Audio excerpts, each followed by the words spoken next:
As soon as Ray stepped into the magic teleportation circle, something unexpected happened. Text appeared in his vision, a message from the system. Would you like to use your super tier crystal? Ray's eyes widened slightly. My super tier crystal? I almost forgot I had that thing. He'd been considering using the fragment of the divine being that he was supposed to deliver to Eddie. That would certainly have enough power to activate the circle, but the system wasn't asking about that. It was asking about his super tier crystal, the only one he possessed, obtained long ago. Ray's mind drifted back to that day at Avrion when he'd taken the sash test. There had been a trial that required him to wield a legendary sword and see how much power he could draw from it. Most students could barely make the blade glow, but when Ray had grasped the hilt, something different happened. The sword hadn't activated at all. Instead, a message had appeared asking if he wanted to take the super tier crystal stored within it. Ray had said yes without fully understanding what he was agreeing to. The crystal had been in his system inventory ever since. I've been saving it. A super tier crystal is 2 levels above what I currently need to evolve. I was planning to use it when the time came. It would give me a huge head start in my evolution. He stared at the system message, weighing his options. The crystal was valuable, incredibly valuable. Using it now meant sacrificing a significant advantage for his future growth. But as he looked around at the exhausted, frightened students, at the professors trying to maintain calm, at the bodies of those who hadn't survived, the decision became clear. In our current situation, using it now is more important than saving it for later. What good is future power if we don't survive to reach that future? Yes, Ray said quietly, confirming his choice.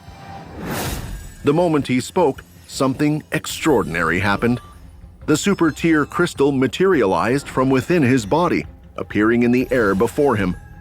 It was perfectly clear, almost like a diamond, but it pulsed with an inner light that no gem could match.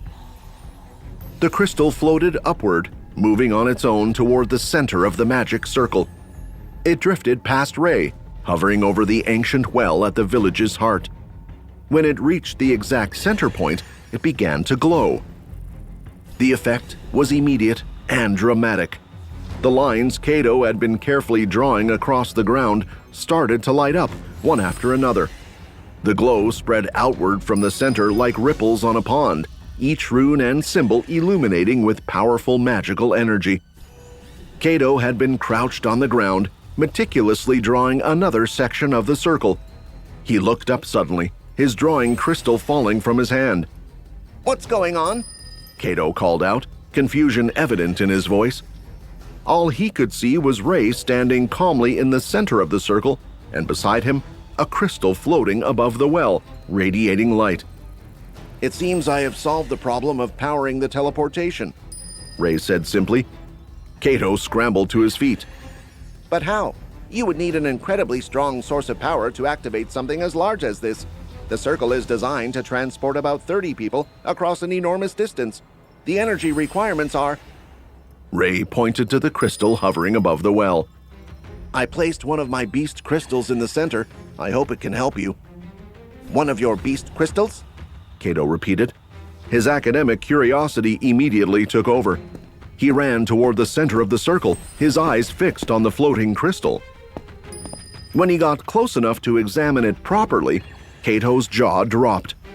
The crystal was perfectly clear, so transparent it was almost invisible except for the light emanating from within.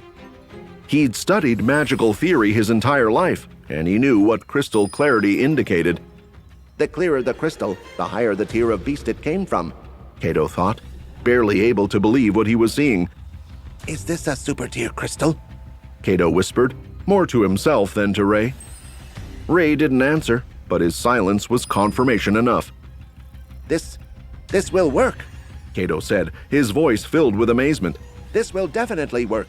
With power like this, I can complete the circle and activate it without any problems. The news spread quickly through the group.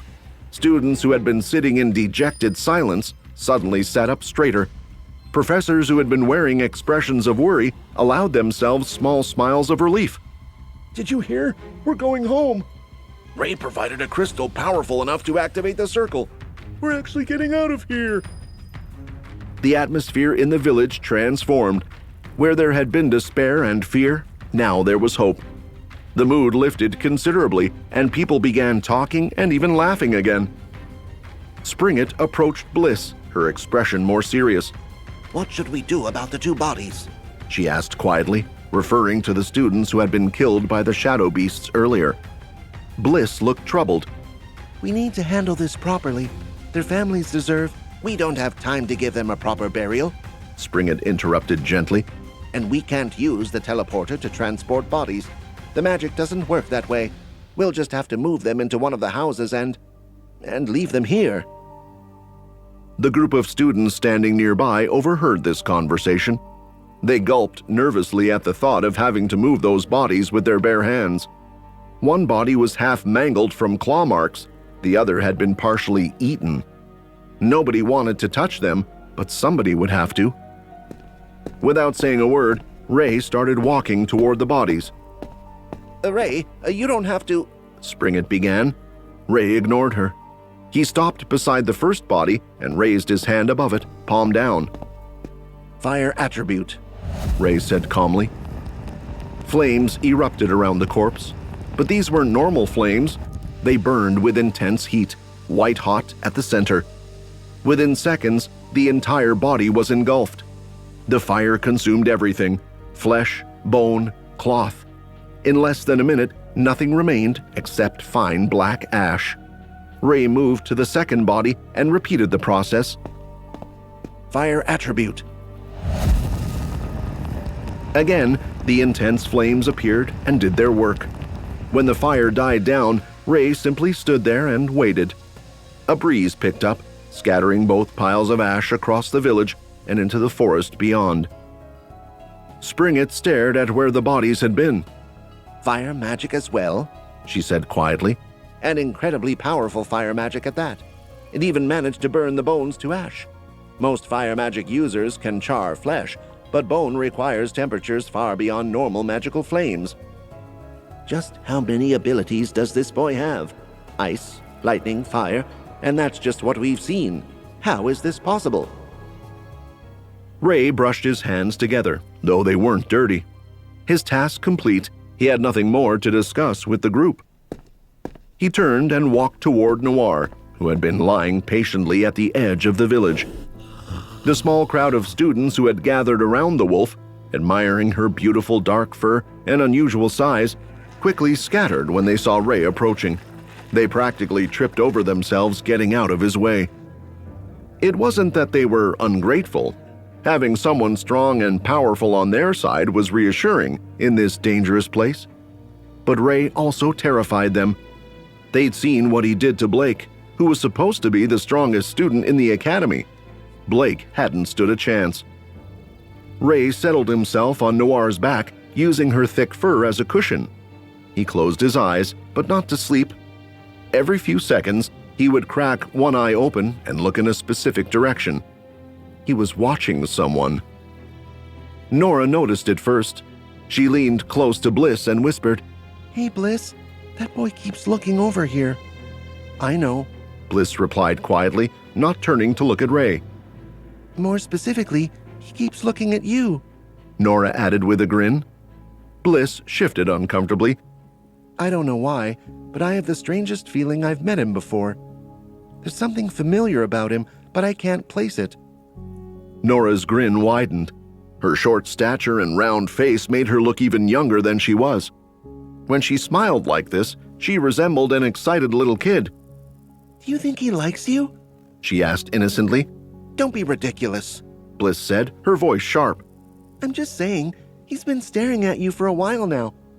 Don't you remember what Max said? Bliss interrupted. Ray is already taken, by his sister no less. Oh, right. Nora said. Then, with a mischievous glint in her eye, she added, So are you saying if he wasn't already taken, you would try going for him? Bliss's face turned bright red. She spun away from Nora and started walking quickly toward the other side of the village. Wait, I was only messing around. Nora called after her, laughing. Bliss, come back. But Bliss kept walking, her face still flushed with embarrassment. Ray had watched this entire exchange, his eyes still cracked open. That woman, He muttered to himself. why does she have to look so much like the witch? I think I'm going crazy staying at this academy. Once this is all over, I just need to find the divine being and get out of here. Just then, Noir suddenly tensed beneath him. A low growl rumbled from deep in her chest. Ray sat up immediately, alert. What's wrong, girl? Noir stood, her hackles rising. She growled again, louder this time, staring intently at a specific section of the forest. Ray followed her gaze.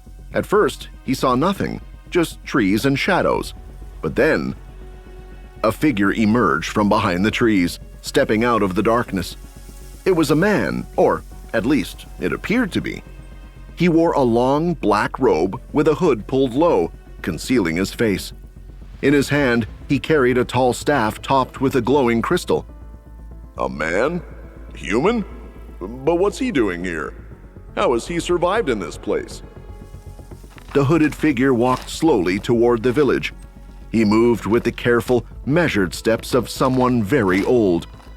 When he reached the edge of the village, he stopped just outside the boundary where the houses began. By now, everyone had noticed him. Students and professors alike turned to stare at the mysterious figure. Conversations died mid-sentence. The hopeful atmosphere that had filled the village moments ago evaporated, replaced by tension. How has an old man been able to survive in this place for so long? Someone whispered. It was a good question. The shadow beasts in this area were incredibly dangerous.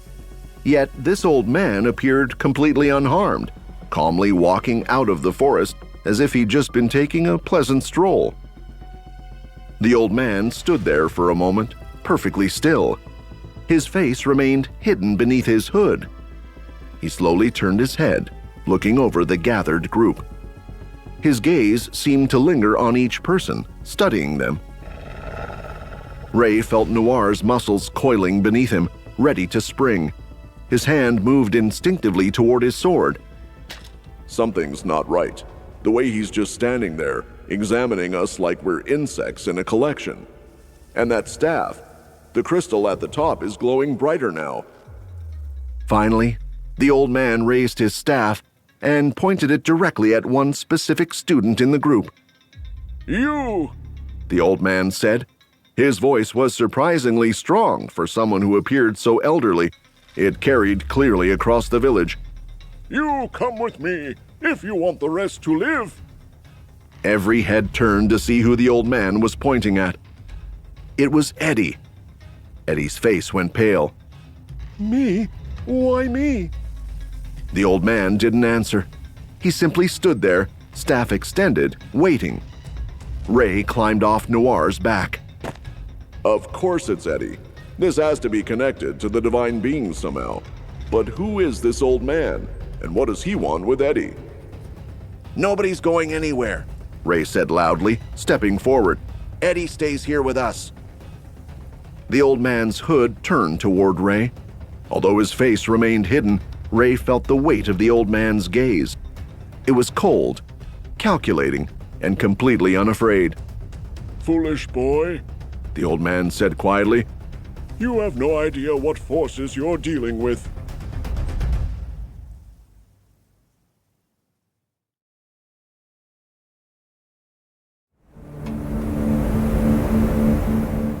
Ray couldn't use his dragon eyes anymore.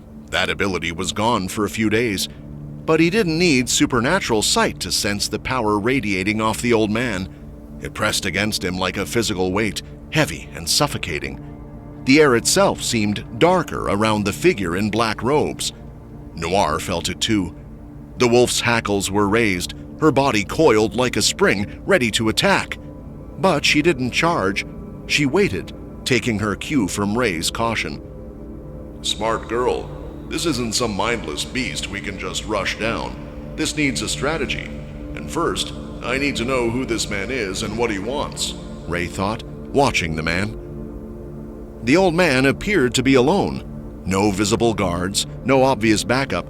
That was either very confident or very stupid. Ray had learned to be wary of enemies who looked vulnerable but radiated power like a furnace. Eddie was shaking so badly that Bliss could hear his teeth chattering. The other students looked confused, uncertain about what was happening. But Eddie knew. He'd always known this moment would come, the moment they found him. "What do you want with him?" Bliss demanded, stepping in front of Eddie protectively. The old man's hood tilted, as if he found her amusing. "Young lady, this boy has come onto our doorstep, the Shadow Continent. Now that he's on my property, I have the right to take what I want, don't you think?" Professor Springett drew her sword with a metallic ring that echoed across the village. You're from the Shadow. You work for them. "I am a Shadow Guard. The old man confirmed, his voice carrying pride. And yes, I work for the only power that matters in this world." Ray's suspicion was confirmed. So the Shadow's goal this whole time was Eddie. The corrupted teleportation circle bringing us here. It was all to isolate him, to take him. The old man's attention shifted, drawn by movement.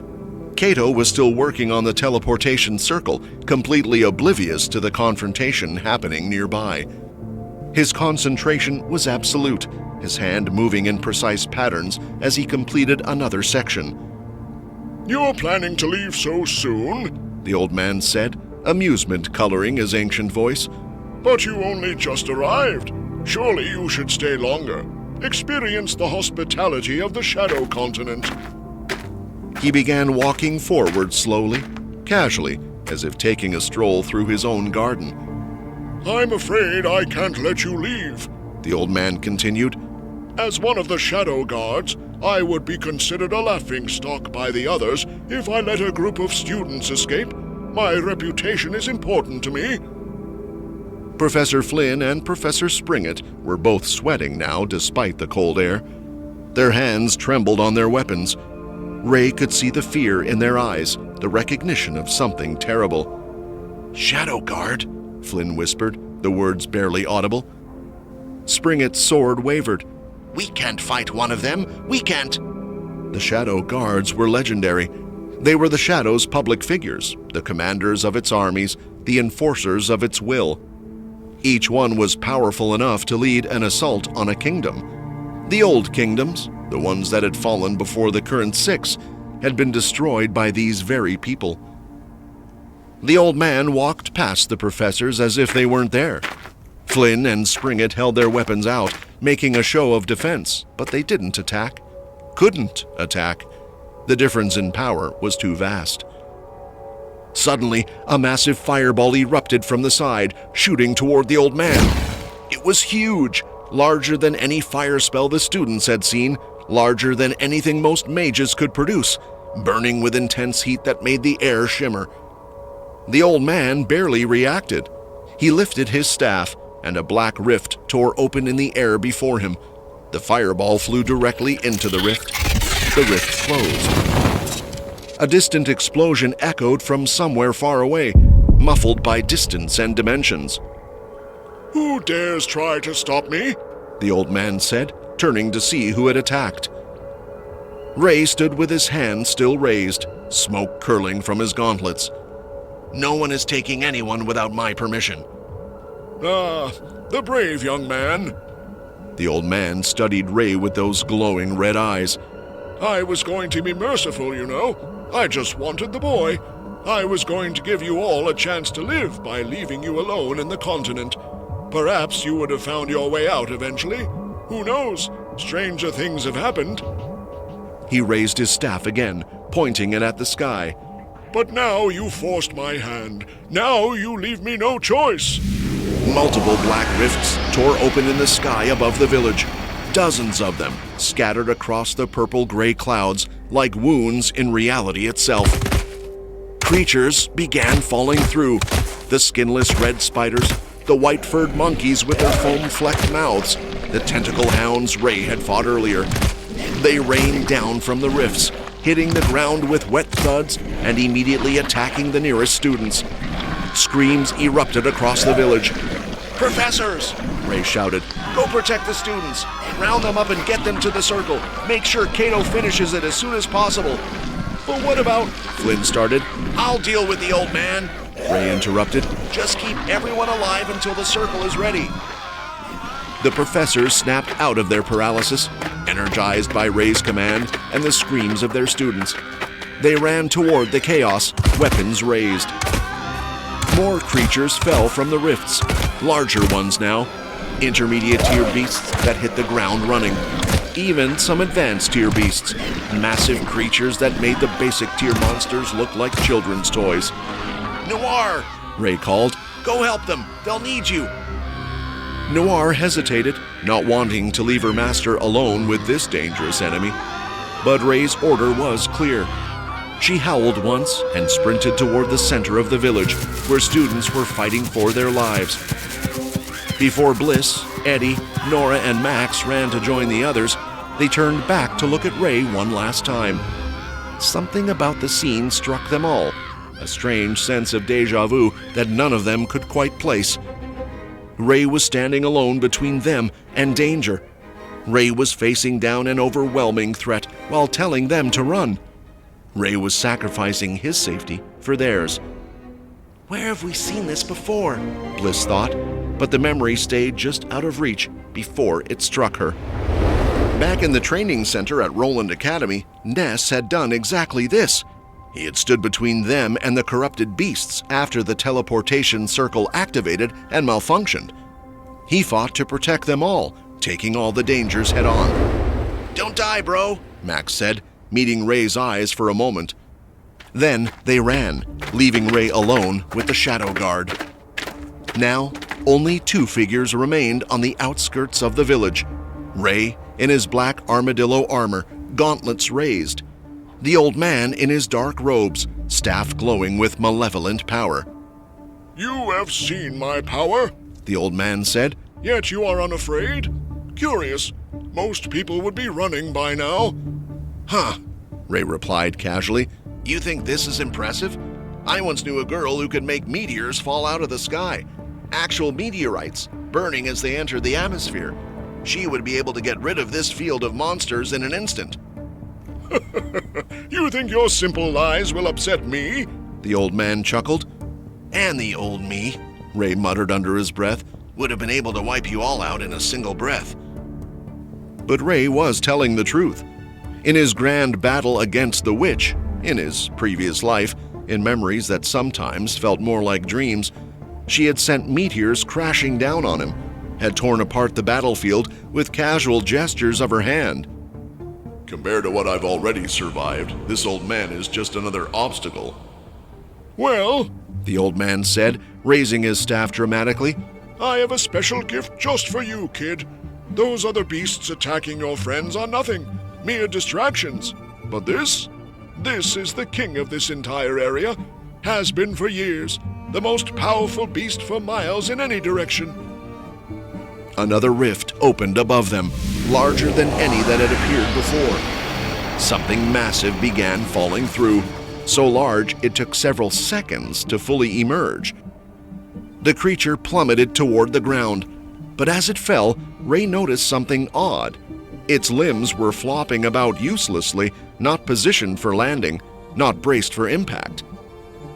The beast hit the ground with a tremendous thump that shook the earth. Dust exploded outward. Then the dust settled. The creature lay on its side, unmoving, completely still. As Ray saw what the old man had summoned, he started laughing. It began as a chuckle, but quickly grew into full belly-shaking laughter. What is the meaning of this? The old man said, genuine confusion in his voice. This beast should be... Should be what? Ray managed between laughs. Terrifying? Powerful? Alive? The creature the old man had summoned had the legs of a horse and the body of a lion. Its mane, which should have been wreathed in flames, was just normal singed fur. And most notably, one of its eyes was missing, leaving a hollow, burned socket. The fearsome, powerful king-tier beast that the Shadow Guard had tried to summon was the exact same fire lion Ray had killed earlier that day.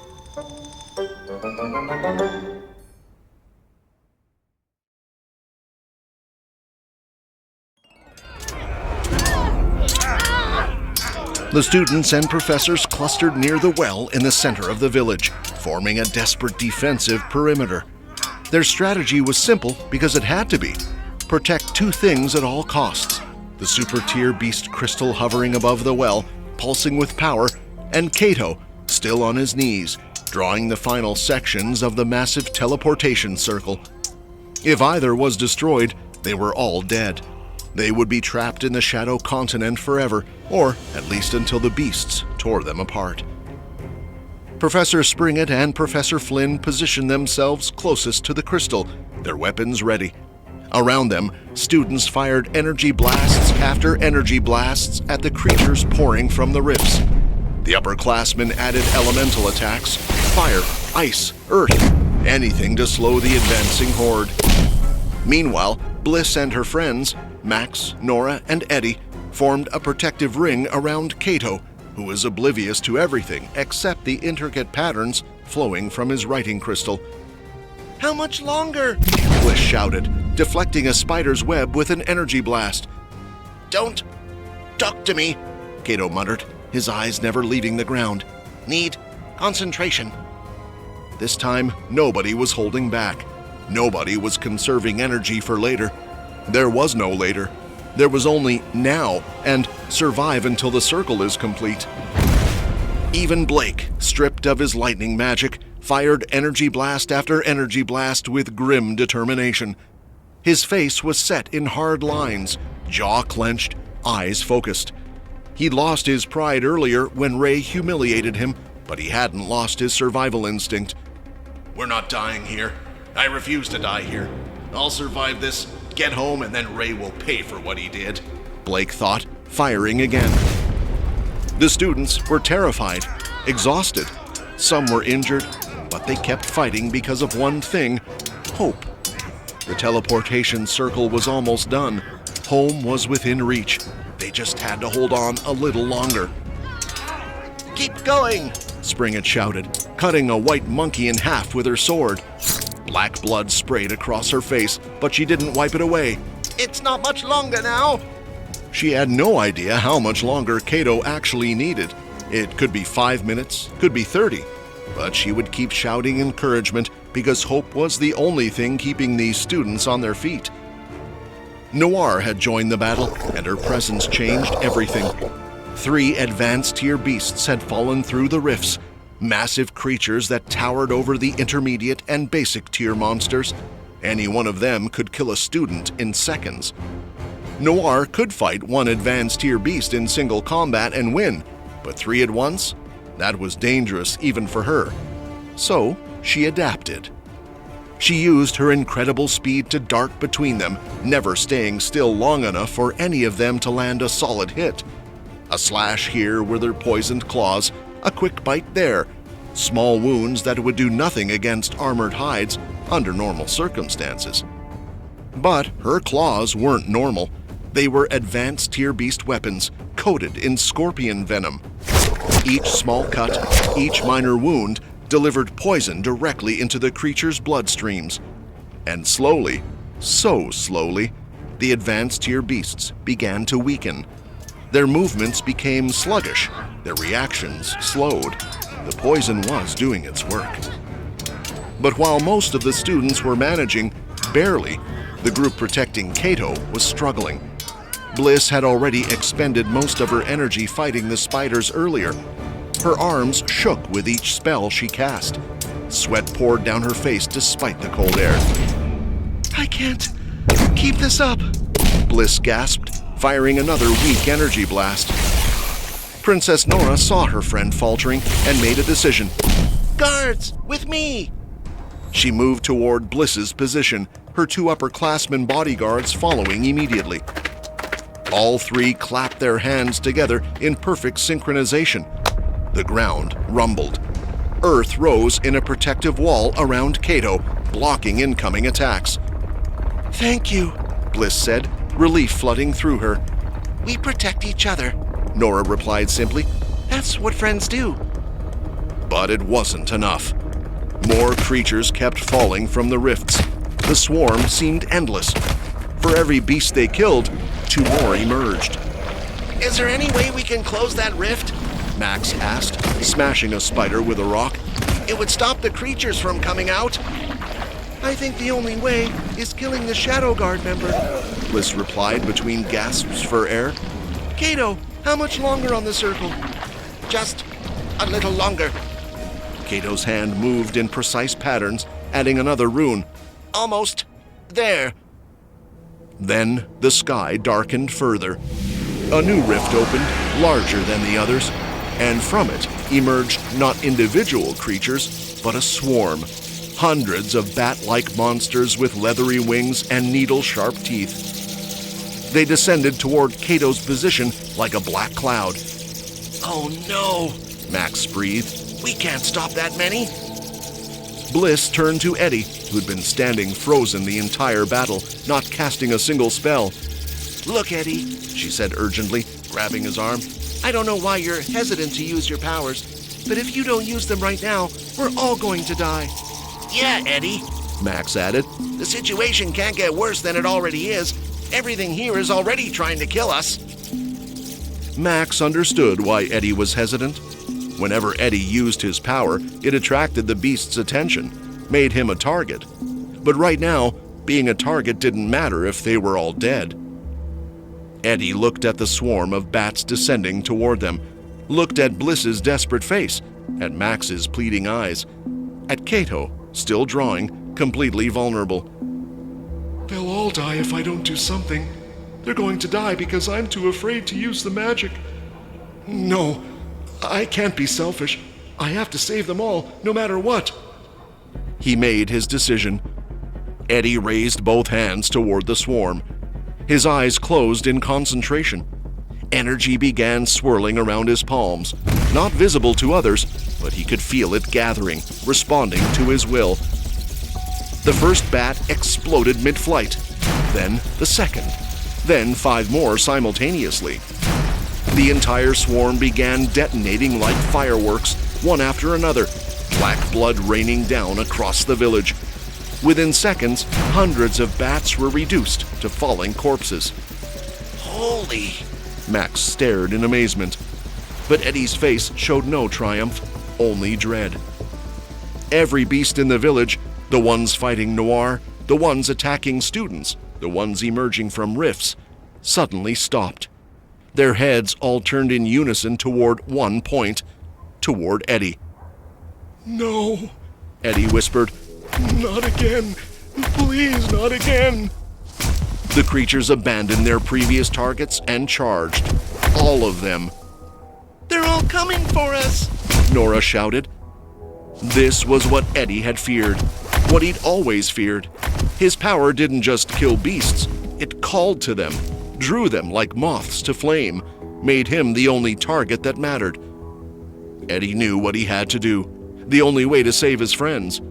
He turned and ran, away from Kato, away from the magic circle, away from everyone else. Eddie, wait! Bliss called. Where are you going? But Eddie didn't answer. He just ran, hands still raised, still using his power, killing beasts as they chased him, leading the entire horde away from the village and into the forest. Meanwhile, Ray stood over the corpse of the fire lion, staring at the Shadow Guard. If this is the best you have, then I have nothing to worry about. He jumped onto the dead beast's body, using it as a platform, and fired another massive fireball from his raised palm. The old man opened a rift. The fireball vanished into it. A distant explosion echoed from somewhere far away. Long-range attacks are not working against this man. He can just redirect everything. I need to get close, force him into melee range where he can't dodge. Ray leaped off the corpse and sprinted toward the Shadow Guard, gauntlets raised for a strike.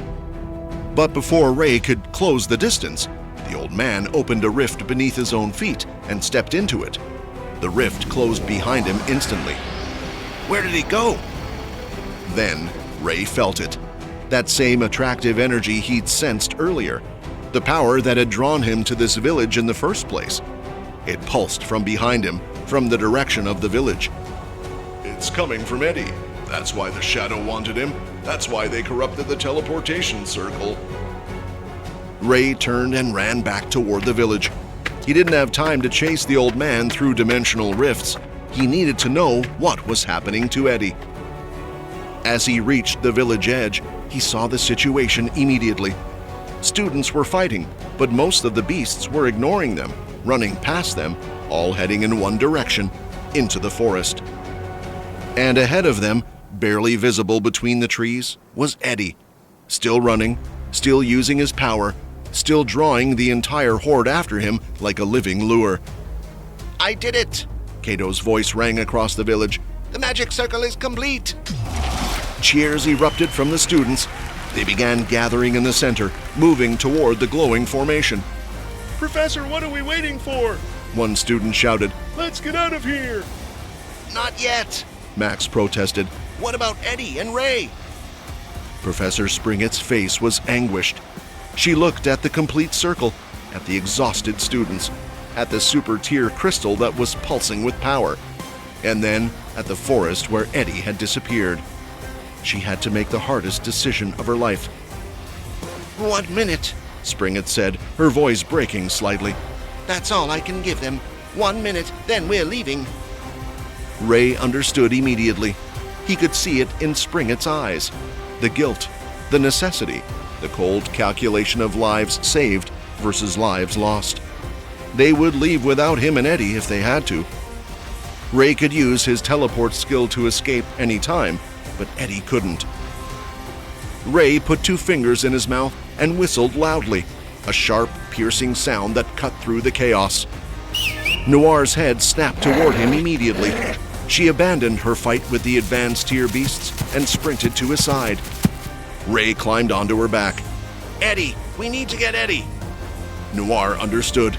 She ran toward the forest at full speed, her enhanced legs eating up the distance.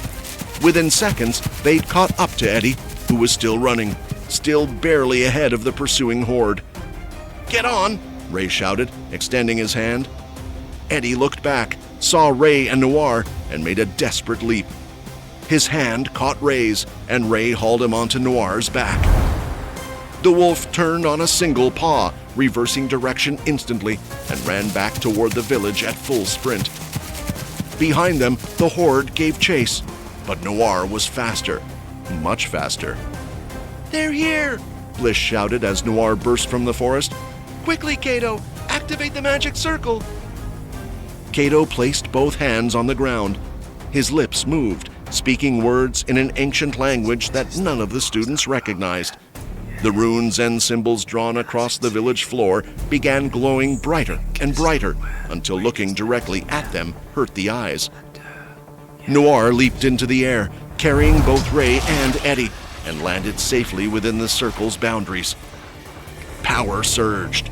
The super tier crystal blazed like a captive star. The world began to twist.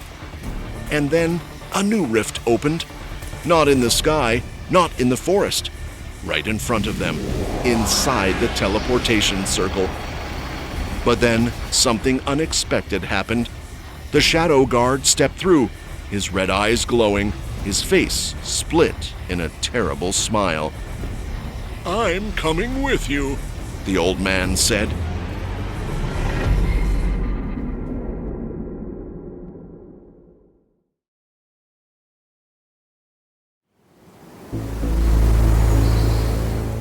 Outside Roland City, on the flat plains that stretched for miles in every direction, a guild war was about to reach its conclusion. The city officials had been notified of the time and location, standard procedure for any sanctioned guild conflict. Rumors had spread throughout Roland about the match between the semi-established underdogs and the infamous Red Wings. When a guild war was officially scheduled, Roland always sent a small token guard force to observe. They prevented the battle from encroaching too close to the city walls and also escorted any uninformed travelers away from the combat zone. But the guards assigned to oversee this particular conflict were confused by what they saw. Hey, one guard said, squinting at the distant field. There's only 3 people standing out there. 3? Are they really going to face the underdogs with just 3 fighters? I heard the Red Wings are based in Avrion, Another guard replied. that's several days' travel from Roland. Maybe they couldn't get reinforcements here in time? Then why agree to fight?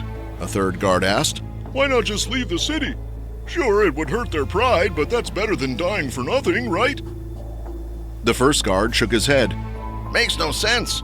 Usually, if 2 strong guilds face each other and one side gets dominated, the losing guild sends every member they have for revenge. That's how guild wars work. Maybe the underdogs don't believe the rumors about the Red Wings, Someone suggested. Think about it. A newly formed guild rising to power this quickly? It does seem impossible. Why would anyone join an unknown guild instead of a reputable one? Still, The first guard muttered. 3 against 100. This is going to be a massacre. From the direction of Roland's gates, the underdogs began their march. Over 100 guild members in matching silver and black armor, moving in formation like a military unit.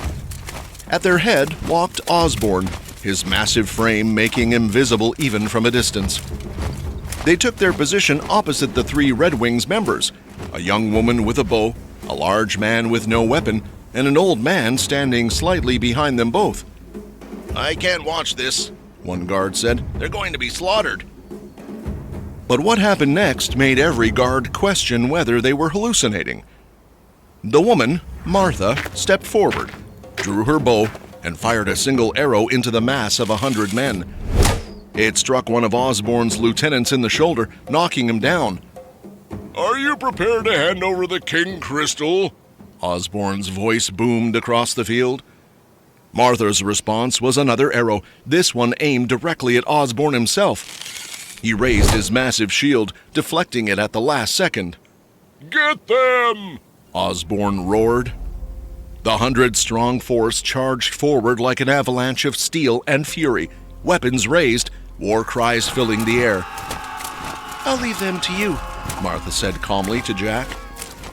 She closed her eyes, concentrating. The guards watching saw her body begin to glow. Then, impossibly, wings sprouted from her back. Actual wings, feathered and magnificent. Martha leaped into the air, the wings carrying her upward with powerful beats. An angel! One of the guards breathed, staring in awe. She's an actual angel! That's not possible, Another stammered. Humans can't have wings. They can't fly. This is... I'm just stumped. From her elevated position, Martha had a perfect view of the entire battlefield. She began firing arrow after arrow with mechanical precision, each shot aimed at opponents who looked particularly skilled or dangerous. Every arrow found its mark: legs, shoulders, hands, disabling fighters without killing them. But what about the other 2? A guard said, pointing. They've been left on the ground. Even if she's safe up there, those 2 will be overrun. The next moment proved even more shocking than Martha's wings. Jack didn't retreat, didn't take a defensive position. Instead, he ran directly toward the charging army, his body already beginning to change. He dropped to all fours, his bones cracking and reforming, his muscles swelling. Within seconds, the man was gone. In his place ran a massive white-furred werewolf, easily 8 feet tall on all fours, with claws that gleamed like polished steel. The front line of the underdog charge actually stopped, stumbling over each other in shock. What is that thing? Is it shadow magic? Some kind of transformation spell? It's a beast! A shadow beast! Kill it! Kill the shadow creature before it kills us! They attacked with renewed fury born of fear, stabbing and slashing at the werewolf as it crashed into their formation like a battering ram. Underdog members went flying through the air from the impact. Weapons struck Jack's transformed body, swords, spears, axes, but they couldn't penetrate his hide. The blades skittered off his fur as if striking stone. Not even a scratch appeared on his white coat. Jack stood in the center of the chaos, a white werewolf surrounded by dozens of attackers, and turned his head to look directly at Osborne. I am coming for you. Jack growled. Did that thing just talk? A guard whispered. It can't have. Beasts don't talk. We must have imagined it. Some of the underdog guild members, seeing the werewolf's power and invulnerability, decided stepping aside was the better part of valor. They gave Jack a wide berth, running around him instead of through him. Martha was too high in the sky for most fighters to reach. Only a few archers and mages with ranged attacks could even attempt to target her, and she was too fast, too maneuverable.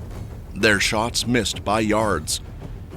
This left only one accessible target for the bulk of the underdog forces: Lenny. Hey! Lenny shouted as guild members approached him. What are you idiots doing? I'm not part of the Red Wings. I'm just here to heal them if they get hurt. I'm a civilian. But the underdogs didn't care about his protests. To them, anyone on that side of the battlefield was an enemy. Hey!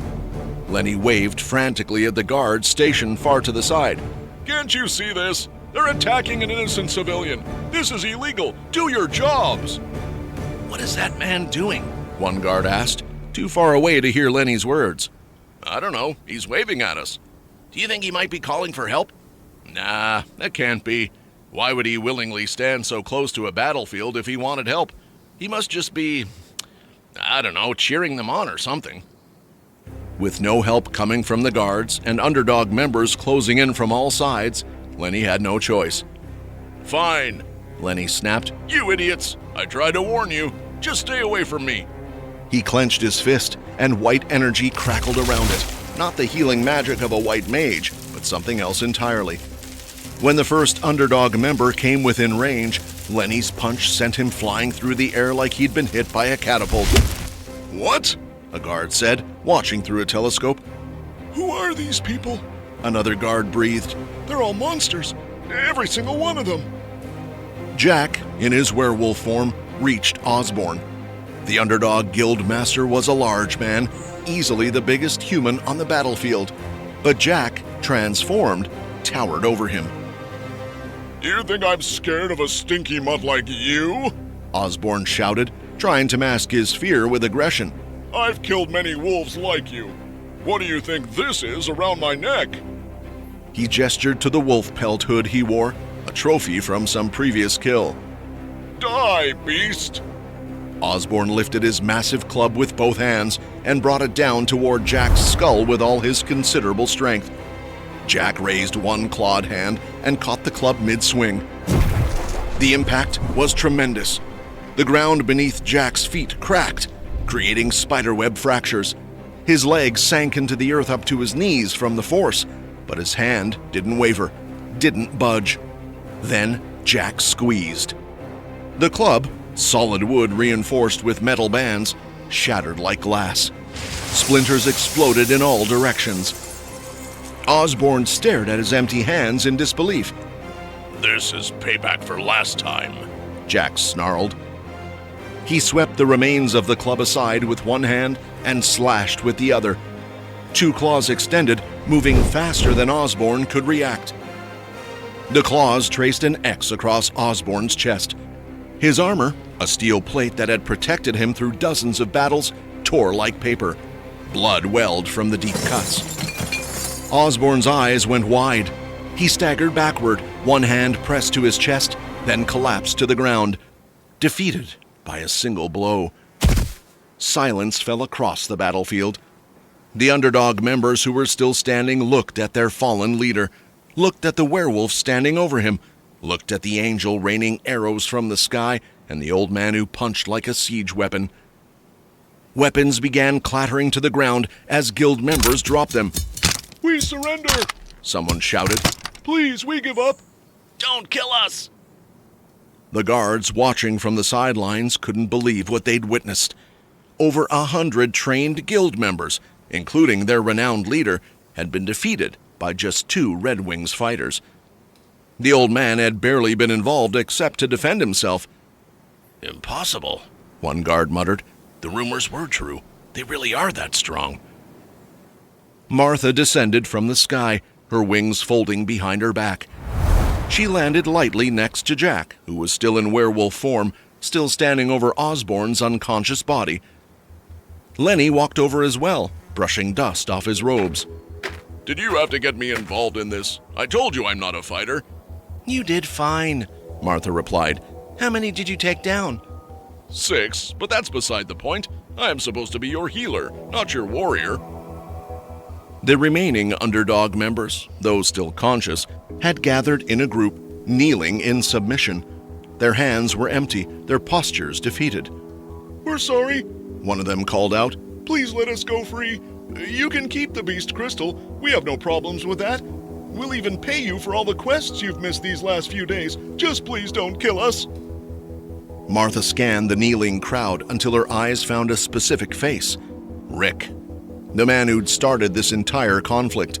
The one who'd tried to steal their crystal, who'd fled the Harpy battle, who'd abandoned his own guild member to die.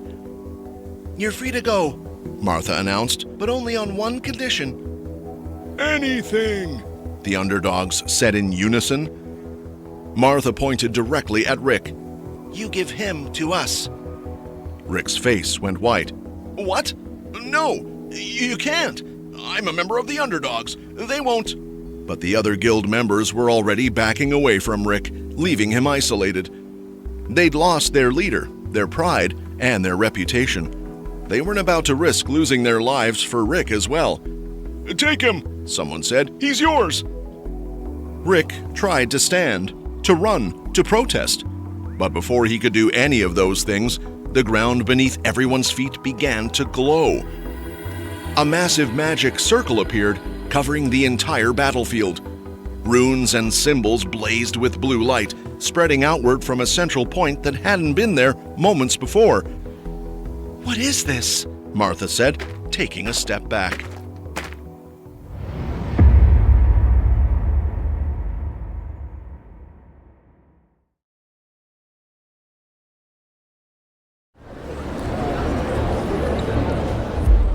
Jack and Martha were approaching the kneeling underdog guild members, about to discuss the terms of their surrender, when the ground beneath everyone's feet began to glow. A massive white ring formed, spreading outward in perfect geometric patterns. Light blazed from intricate symbols and runes that appeared across the earth, covering an area easily 50 yards in diameter. The underdog members scrambled backward in panic. Is this your doing? One of them shouted at Martha. Some kind of trap? No, Jack replied, equally confused. I have no clue what this is. But Lenny was already studying the glowing patterns, his experienced eyes recognizing the formation immediately. He'd seen similar circles before, and even helped design a few in his younger days. Everyone, get out of the circle! Lenny shouted urgently. Now! It's a teleportation circle. Something big is coming through. Nobody argued with the panic in his voice. The underdog members ran. Jack and Martha sprinted. Even the distant guards began backing away, sensing danger. They cleared the circle's boundaries just as the light intensified to a blinding brilliance. The air itself seemed to tear, reality folding in on itself with a sound like thunder and breaking glass. Men, prepare for combat, the guard captain ordered. Weapons ready. Whatever comes through might be hostile. The small token army, about 30 soldiers assigned to oversee the guild war, drew their swords and formed a defensive line. Through the blazing light, silhouettes began to appear, human shapes, and something much larger at the back. It's a beast! A guard shouted. A large, powerful beast! Get ready to attack! But Jack's enhanced eyesight had already identified the creatures. Wait! Isn't that Noir? Yeah, Martha confirmed, squinting at the massive wolf form. And Ray is on top of it. What are they doing here? Why would they teleport into the middle of our guild war? The army began to advance, weapons raised. Wait! Martha stepped in front of them, spreading her arms. Stop! That beast and those people are part of the Red Wings. They're friends. The soldiers hesitated, lowering their weapons slightly. As the teleportation light faded, they could see more clearly now. Students, dozens of them, wearing Roland Academy uniforms. All of them were either injured, exhausted, or covered in black blood from creatures they'd fought. The students saw the clear blue sky above them, not the purple-gray mark of the Shadow Continent. Saw Roland City in the distance, its walls and towers familiar and safe. Cheers erupted. "We did it!" one student shouted, tears streaming down his face. "We're finally back! We're home!" I can't believe it! The celebrating student's words cut off abruptly. He made a choking sound and collapsed, revealing a large spider, easily the size of a small dog, clinging to his back, its mandibles buried in his neck. Horror replaced celebration in an instant. Everyone run! Professor Springett commanded. Get to the guards! Move! Standing at the back of the group of students, still within the circle's boundaries, was the old man in black robes.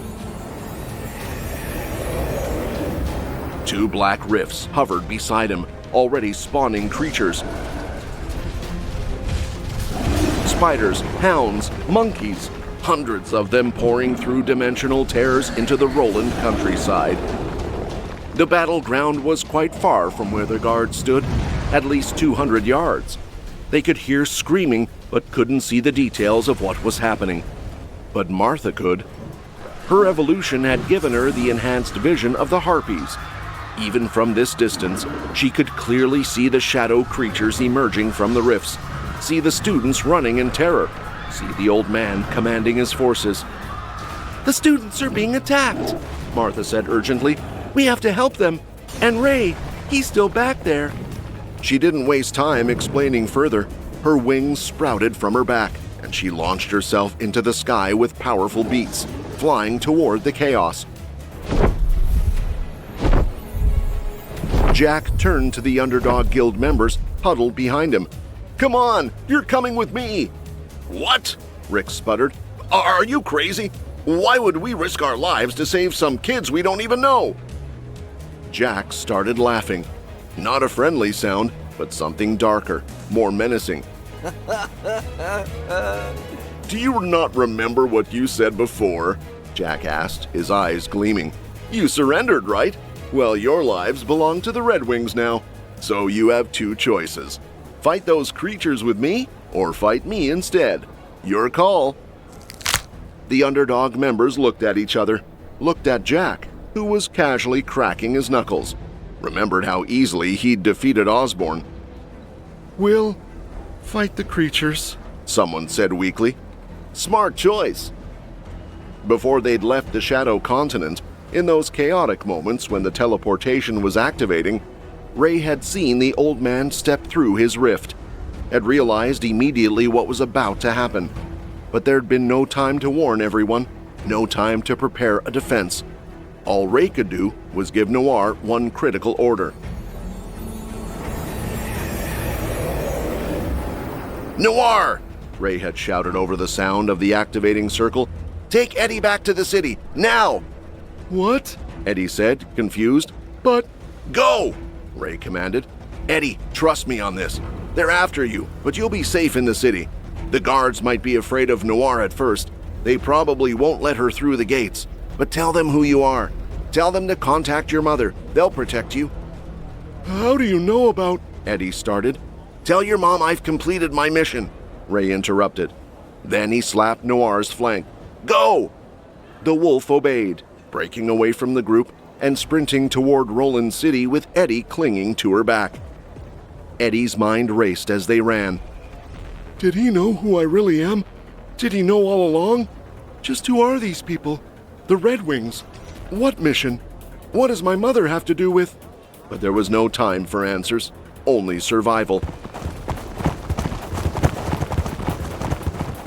The students who'd escaped the initial spider attack were running across the field toward the distant guards. Most had completely exhausted their magical power in the Shadow Continent. They had nothing left.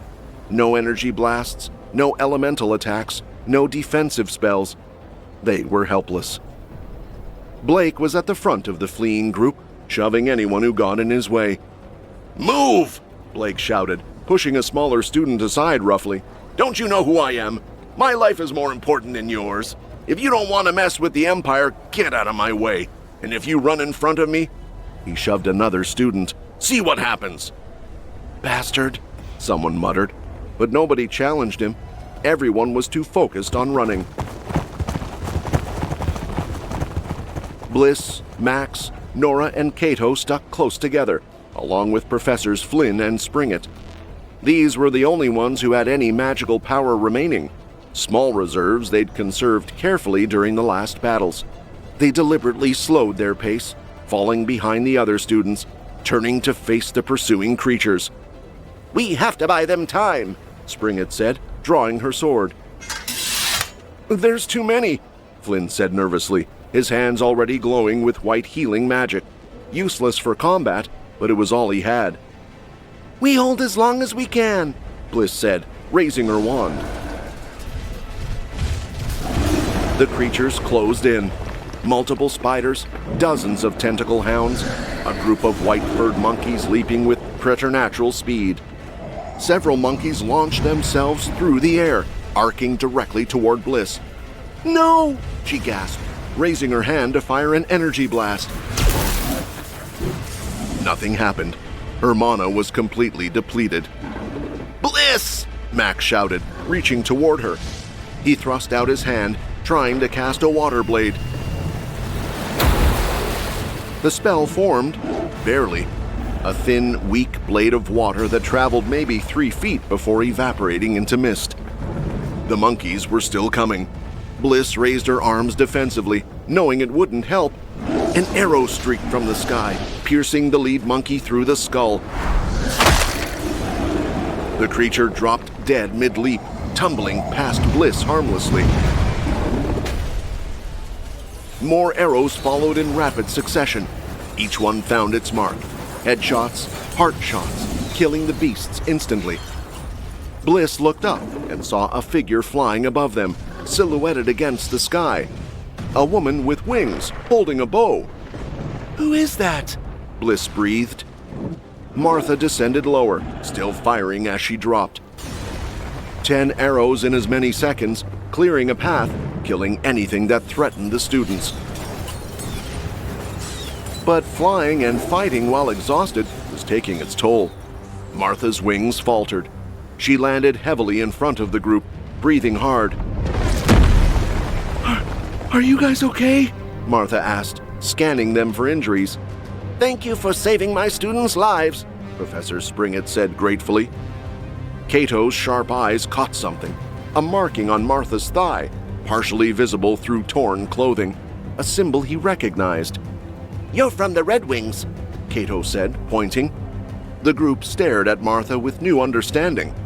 The mysterious guild that had taken down Avrion, the one that had made such bold claims about conquering the world. No time for explanations, Martha said. More creatures coming. Can any of you still fight? Barely, Max admitted. Then stay behind me and... A roar echoed across the field. The group turned to see a new force charging toward them. 40 or so fighters in silver and black armor, weapons drawn. At their head ran Jack, still in human form but moving with inhuman speed.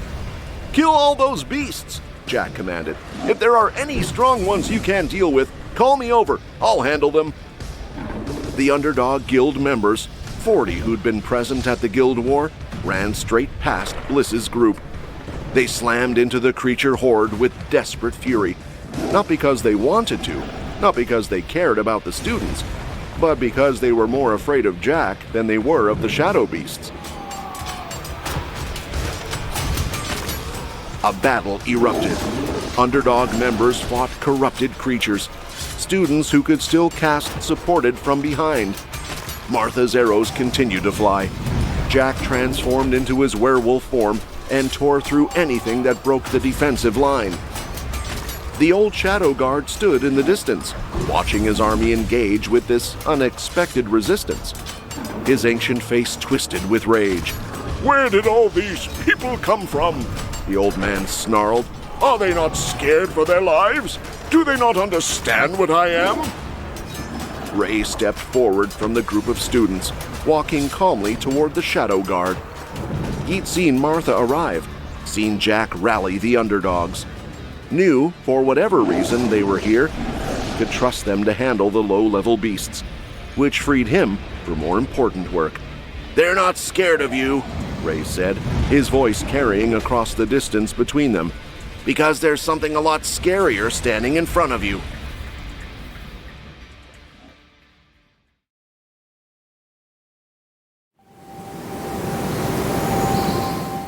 While Jack led the underdog guild members in their desperate fight against the shadow creatures, Martha seized the opportunity to escort Bliss and the other exhausted students back to where the guards were stationed. The distance wasn't far, maybe 100 yards, but for students who could barely walk, it felt like miles. The other students who'd reached the guards first were scattered across the grass in various states of distress. Some were being cleaned up by guards with wet cloths, wiping away the black blood of corrupted beasts.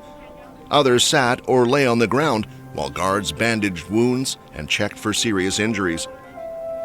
"I'll go see if I can help as many as possible," Professor Flynn said, separating himself from the group immediately. He moved from student to student, his hands glowing with white healing magic, closing wounds, easing pain. As Bliss's group joined the mass of students, Professor Springett stopped abruptly. Her eyes had locked onto a familiar figure standing among the guards, an old man in traveling robes who looked completely out of place in a military setting. "Teacher?" Springett said, her voice filled with disbelief. She actually pointed, as if unable to believe her eyes. Is that really you?" Lenny turned, a slight smile crossing his face. It's been a long time, Let. "Long time?" Springett's voice rose. "I've searched for you for years. You disappeared without a word, and suddenly you just turn up here at a random guild war outside Roland?" It's a long story, Lenny replied calmly. Perhaps when this is all done, when we're not surrounded by shadow beasts, I can catch you up on everything. But the shortened version is this. I've been hired by the Red Wings Guild. "Red Wings!" Cato exclaimed, stepping forward excitedly. "So I was right. That really was their marking on that woman's leg. And the boy leading the army, Ray, was it? He came to save us too. Are all the people fighting out there part of the Red Wings? Is the whole guild here at Roland?" Martha shook her head. "No, unfortunately, or fortunately, depending on how you look at it, you caught us in the middle of a guild war. The only actual Red Wings members present are me and Jack, the boy you saw earlier." "Wait," Cato said, his analytical mind processing. "What about Ray? He said he was a Red Wings member too when we were in the Shadow Continent. Is he lying?" Martha considered how much to reveal. These students had fought alongside Ray, had been saved by him. They deserved some truth. "Ray is also a Red Wings member," Martha confirmed. "In fact, he holds a rank even higher than Jack and me." The revelation stunned the group. Cato's eyes widened with understanding. "That's why he's so strong. That's why he could use multiple elements. The Red Wings must be training their members with techniques nobody else knows." Professor Springett studied Martha, Jack in the distance, and thought about Ray. All three were young, barely older than her students, yet they possessed power that rivaled veteran knights and experienced mages, and somehow they'd convinced her former teacher, one of the most brilliant minds she'd ever known, to work for them. "Just who are the Red Wings?" Springett wondered. "What kind of organization can attract people like this?" "What's the report on the students?" Martha asked, bringing the conversation back to practical matters. "Can we move them away from the battlefield? They don't look like they'll be much help in a fight." Lenny had already been examining the collapsed students. He moved among them now, checking pulses, looking at eyes, assessing their condition with practiced efficiency. I've checked several of them, Lenny reported. The diagnosis is clear. Nearly all of them are suffering from mana sickness. They've used too much power, pushed far beyond their natural limits.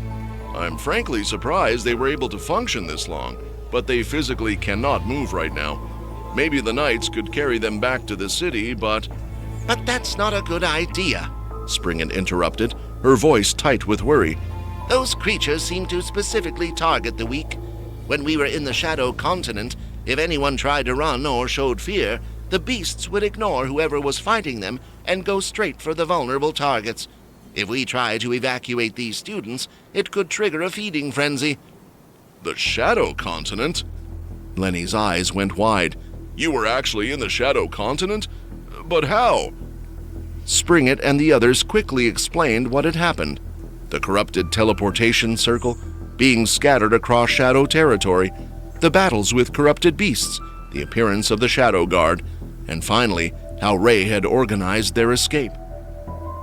Ray must have been teleported with them, and he decided to drop the nest disguise since the situation was too serious.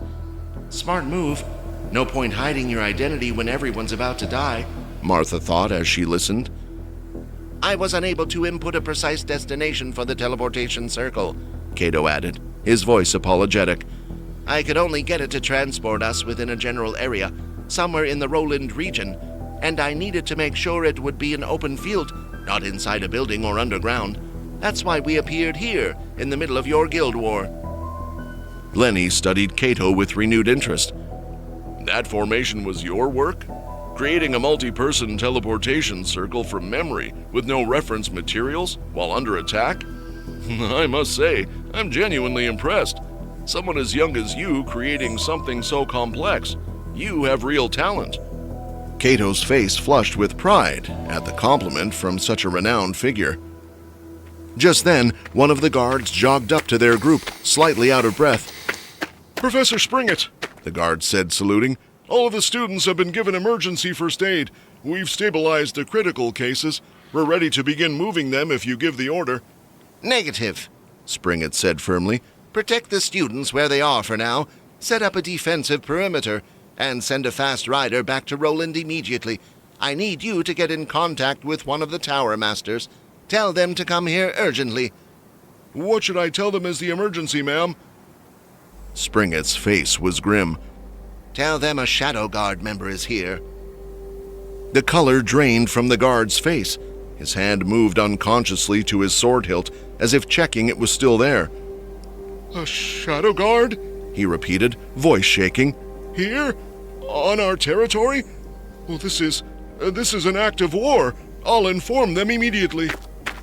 The guard ran off at a full sprint toward where the horses were tethered. I should have known, Lenny said quietly, watching the retreating figure. Judging by those rifts, the way they maintain stability, the quantity of creatures being summoned, this looks like the work of Grand Mage Wiz. Who? Bliss asked. A mage even older than I am, if you can believe it, Lenny replied.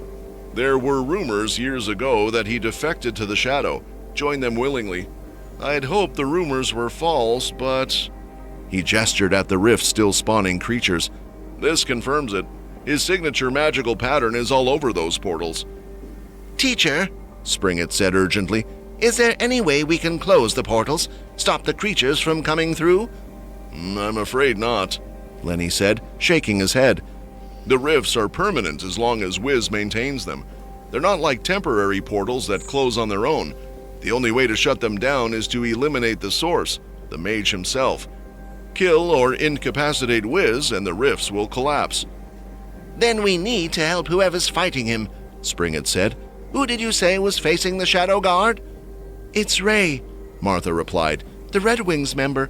He stayed back to fight while we evacuated the students. One person, Springett said, against a Shadow Guard. Even someone as strong as Ray can't. A rift suddenly tore open right beside their group. Everyone jumped back, weapons raised, expecting monsters.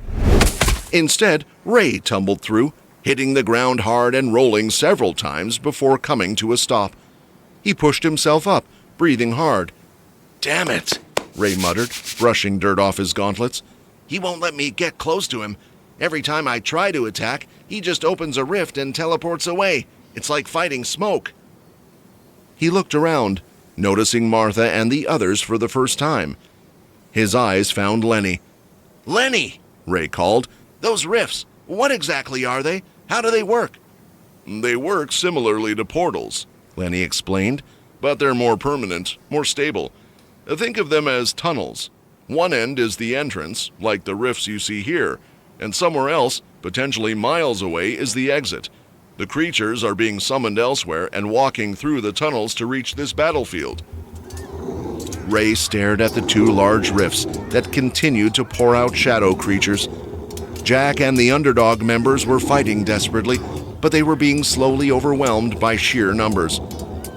"If I can't attack him directly," Ray said slowly, his mind working through the problem, "then I'm just going to have to get rid of all his pets first, cut off his reinforcements." "How?" Martha asked. "There are hundreds of them, and more keep coming." Ray's expression became determined. "Then I'll kill hundreds." "What are you planning?" Bliss asked. Ray smiled. Not a friendly expression, but something cold and dangerous. "I'm going to show that old man why attacking the Red Wings was the biggest mistake of his life." He turned and walked back toward the battlefield, where Jack was still fighting, where the underdog members were starting to fall back under the relentless assault. "He's going to fight all of them?" Cato breathed. "That's insane." "That's Ray," Martha replied, and despite the situation, there was pride in her voice. "He doesn't know when to quit. It's annoying sometimes, but right now, I'm glad he's on our side."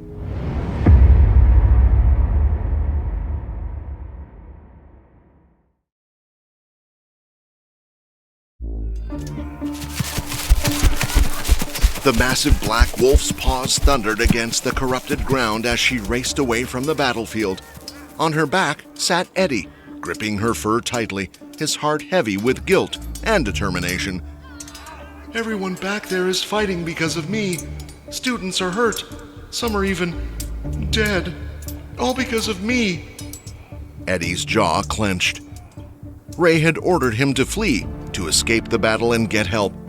Eddie had wanted to argue, wanted to stay and fight, but he understood the importance of his mission. Right now, he was their only hope.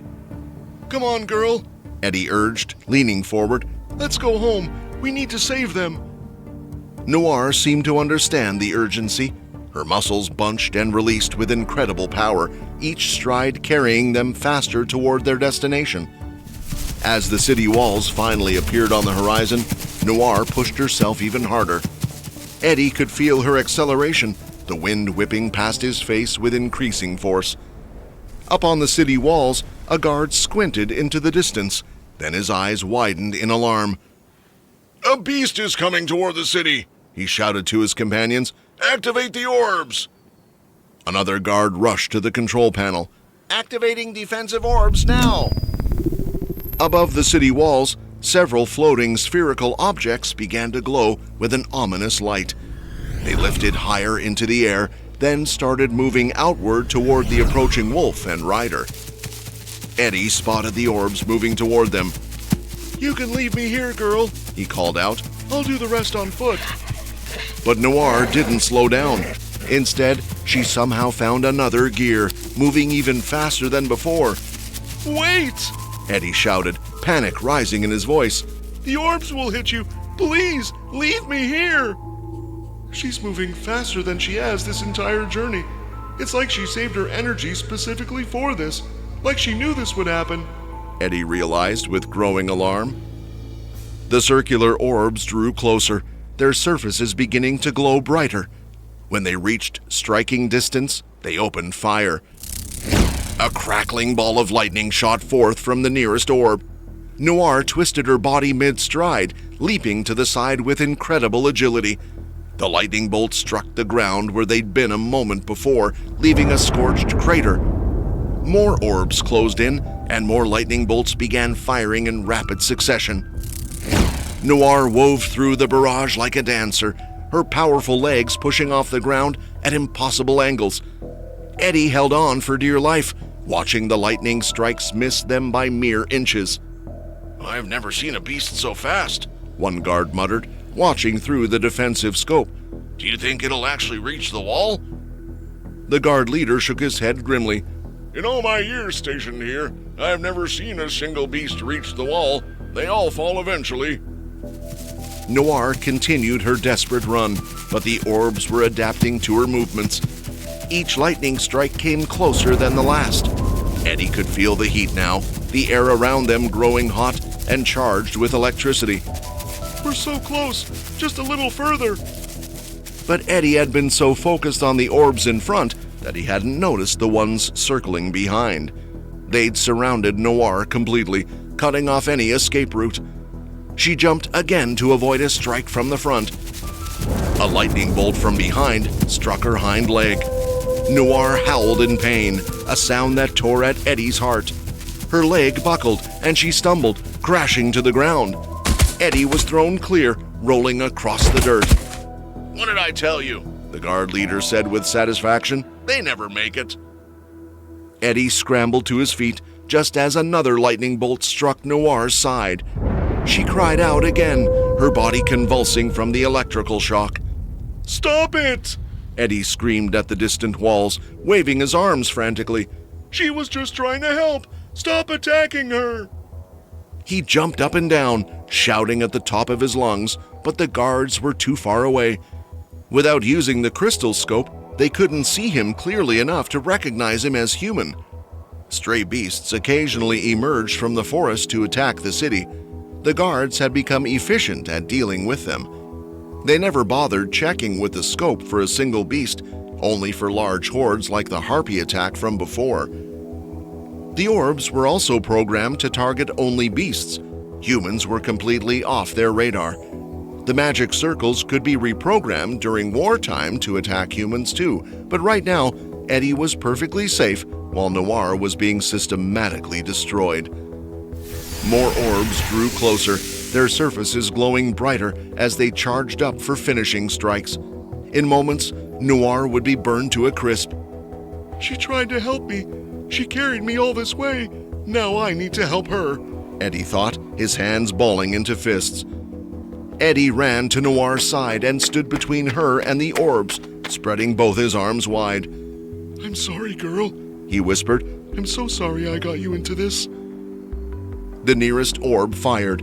A lightning bolt crackled through the air, heading straight for them. Eddie's hands moved in a specific pattern, his fingers tracing symbols in the air that glowed faintly. As his hands moved, the lightning bolt curved away from its original path, redirecting harmlessly to the side. Another bolt came. Eddie's hands moved again, faster this time, and the lightning veered off in a different direction. It's been so long since I've used my abilities like this. It's harder than I remembered, more tiring. I don't know how long I can keep this up. But he didn't have a choice. Lightning bolt after lightning bolt fired from the surrounding orbs, and Eddie redirected each one, his hands moving in increasingly desperate patterns. His arms ached, his concentration wavered, but he refused to let a single strike touch Noir. Up on the wall, a guard frowned at his monitoring station. Sir, take a look at this, he called to the leader. The lightning strikes are no longer hitting the wolf. They're all missing. What? That's impossible. The leader strode over. Use the scope, see what's happening out there. The guard activated the crystal scope and aimed it at the scene. Through the magnified view, he could clearly see a young person in a school uniform standing by the wolf, their hands moving in complex patterns as lightning bolts curved around them.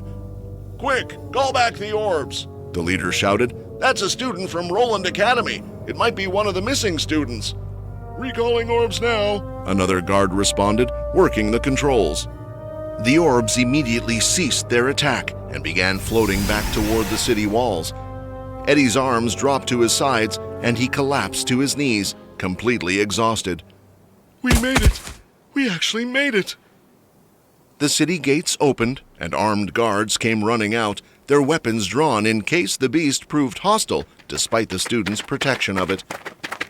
As they approached, Eddie didn't waste a second. His hands shaking from exhaustion, he reached under his blazer and pulled out a metal badge. He held it up high so all the guards could see it clearly.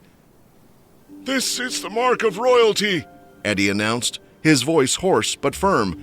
"I am Prince Nathaniel Lancaster of the Allor Kingdom, and I demand to be taken to see the Queen immediately." The guards stopped in their tracks, their eyes widening as they recognized the royal crest. As one, they dropped to their knees and bowed their heads. "Your Highness," the lead guard exclaimed. "we're so sorry. We had no idea it was you. Please forgive us." "There's no time for apologies," Eddie said, struggling to his feet. "I need you to arrange an immediate meeting with the Queen. It's urgent. Lives are at stake." "Of course, Your Highness, right away." "And this wolf," Eddie continued, gesturing to Noir, who lay panting on the ground. "She needs to be taken to the stables. Get your best veterinarian to treat her wounds. She saved my life. I want her taken care of." "We'll see to it personally, Your Highness," another guard promised. They helped Eddie to the city gates while other guards carefully approached Noir with a stretcher. The wolf was too exhausted to resist, allowing them to lift her and carry her toward the stables. Inside the city walls, Eddie was taken to a waiting room. Despite his exhaustion, he sat rigidly in his chair, his mind racing with everything he needed to tell his mother. Guards brought out food and drink, setting them on the table before him. "Please, Your Highness, you must be starving," one guard said kindly. But Eddie couldn't bring himself to take a single bite.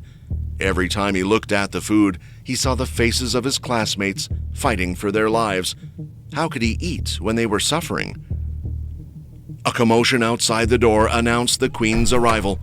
The door opened, and Queen Isabel entered, escorted by two men in white robes, royal advisors. Her face was a mixture of relief and worry. "Nathaniel!" she exclaimed, rushing forward. "Thank the heavens you're safe. I heard you were missing, and I feared the worst. The whole academy has been in an uproar since your class disappeared." "Mom, we don't have time," Eddie started. "Tell me everything," the Queen commanded, sitting across from him. "What happened?" Eddie took a deep breath and launched into the explanation. He told her about the sudden teleportation, waking up in the Shadow Continent, the monsters they'd faced, and the students who'd been injured and killed. He explained about the desperate battle they were fighting even now and how he'd been sent to get help. The Queen's face grew paler with each detail. She gripped the arms of her chair so tightly, her knuckles turned white. "The Shadow Continent," she whispered. "My son was in the Shadow Continent. I always believed that if you were safe anywhere, it would be inside Roland Academy. How could this happen?" "It doesn't matter how it happened," Eddie said urgently. "What matters is getting help to them now. Mom, I need you to contact one of the Tower Masters immediately. We need someone powerful enough to deal with the Shadow Guard member." The Queen nodded, already rising from her chair. "I'll send word right away. The Tower Master will be there in a few." "Thank you," Eddie said, relief flooding through him. As his mother started toward the door, Eddie suddenly remembered something. "Mom, wait! There's something else." The Queen turned back. "What is it?" "The person who saved me, the one who sent me here on that wolf." Eddie paused, remembering Ray's words. "He told me to give you a message. He said to tell you that he's completed his mission." The Queen's expression changed, her eyes widening slightly. "What did this person look like?" Eddie pictured Ray in his mind. "He had red, spiky hair and kind of a constant frown on his face. He was a bit shorter than me and incredibly powerful, stronger than anyone I've ever seen." A smile slowly spread across the Queen's face, warm and knowing. "I see," she said softly. Then, to Eddie's confusion, she asked, "How has Roland been treating you? Before this terrible situation, I mean. Did you make any friends?" Eddie blinked at the odd question. "Why is she asking about friends right now? People are dying out there." But something made him actually think about it. He remembered Ness trying to talk to him multiple times, despite Eddie's cold responses. Max always greeted him with that cheerful, upbeat energy, never deterred by Eddie's aloofness. Bliss was encouraging him during training, protecting him during fights, even when he'd done nothing to earn her loyalty. I pushed them all away. I kept my distance, but they kept trying anyway. They became my friends even when I didn't know how to be theirs. Eddie smiled, a genuine smile that felt strange on his face after so much tension. Yeah, He said quietly. yeah, I've made some good friends, really good friends. The Queen's smile widened. Then it looks like he really did complete his mission.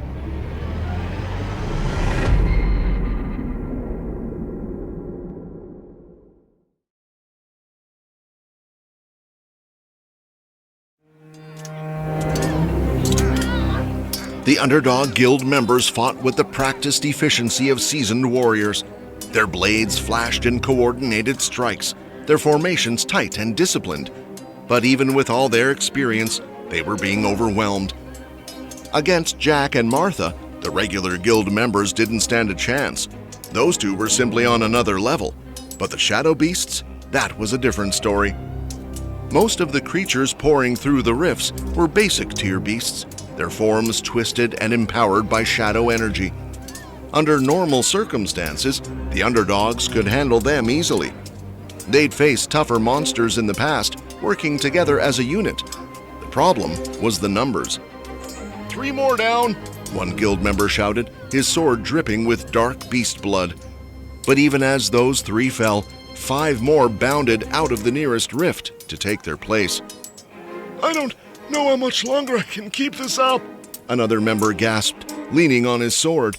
Sweat poured down his face, and his arms trembled with exhaustion. A shadow spider, its 8 legs ending in razor-sharp points, launched itself at the exhausted fighter's face. He was too tired to react in time. A shield appeared from nowhere, smashing into the spider and sending it flying into the ground. Rick stood there, his shield raised, breathing hard. Watch yourself. Rick barked. Then, louder so Jack could hear, Damn it! I can't believe he's making us fight like this. Why doesn't that guy just turn into a werewolf and get rid of all these things? Jack heard the complaint as he moved through the battlefield, targeting the slightly stronger beasts that posed the most danger to the guild members. He wanted to transform. Gods how he wanted to, but he couldn't. I already used most of my energy fighting Osborne. Every time I transform, there's a recovery period afterward. My body gets weak, and I can't change again for hours. If I'd known we'd be fighting this long, I would have conserved my strength better. Jack thought grimly, crushing a shadow wolf's skull with his bare hands. It was a weakness he desperately needed to fix. In prolonged battles like this, his inability to maintain his werewolf form for longer periods could get people killed. Meanwhile, Ray faced off against Grand Mage Wiz at the center of the battlefield. Ray had stopped using his magical abilities entirely. Every spell he cast, Wiz simply opened a rift and sent it somewhere else. But that wasn't even the worst part.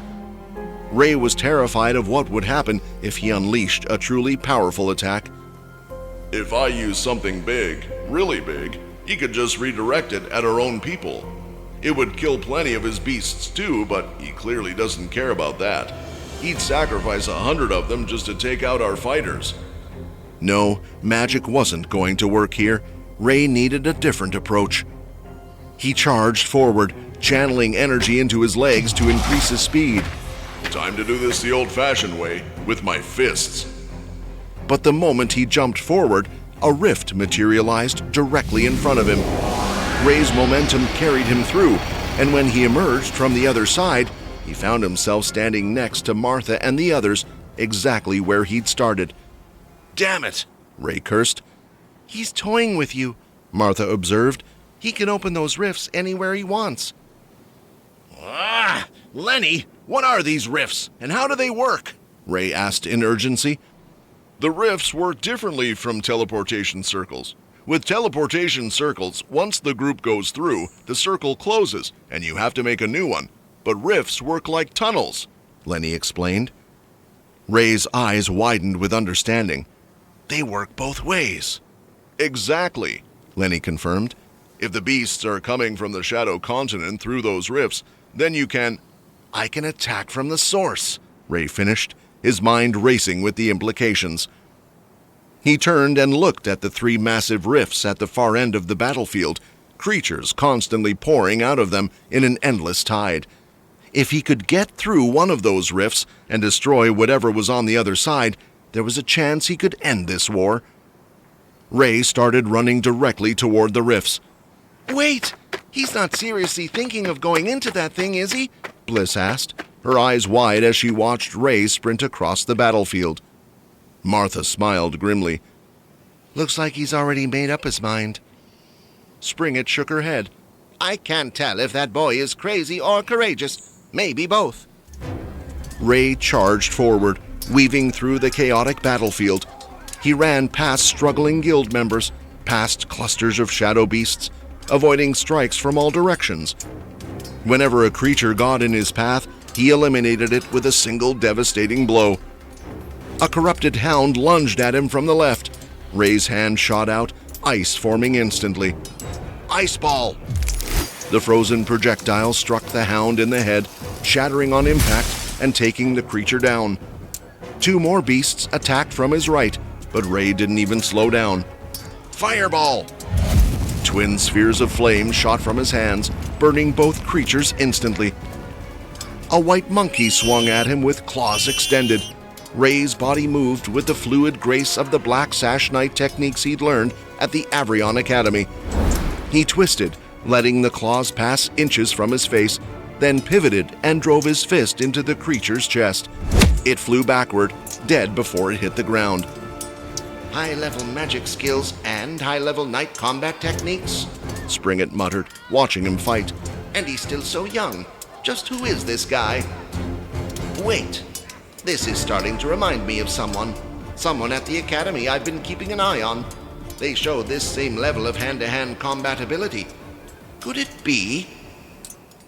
Ray had finally made it past the main fighting force. Now he was in the danger zone, the area directly in front of the 3 massive rifts. Here, the density of emerging creatures was overwhelming. They poured out in waves, barely giving him room to breathe. He looked at the 3 rifts, quickly analyzing each one. The left rift was spewing out the hounds, the center one produced those monkey beasts, and the right one, that was where the spiders came from.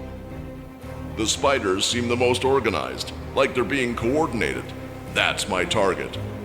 "Fire energy activate!" Ray channeled half of his remaining mana into his fire abilities. Immediately, he felt the change. His fire skills were now twice as strong as normal. But he wasn't done. Ray took a deep breath and activated another ability. Dragon's Roar! The shout that erupted from his throat was inhuman, echoing across the entire battlefield with a primal power that made everyone stop for a split second. It wasn't just a sound, it was a buff, an enhancement spell that affected allies. Martha suddenly felt a surge of energy flow through her body. "What the?"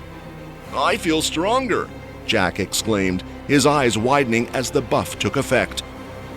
The Dragon's Roar had given both Martha and Jack a 5% boost to all their stats.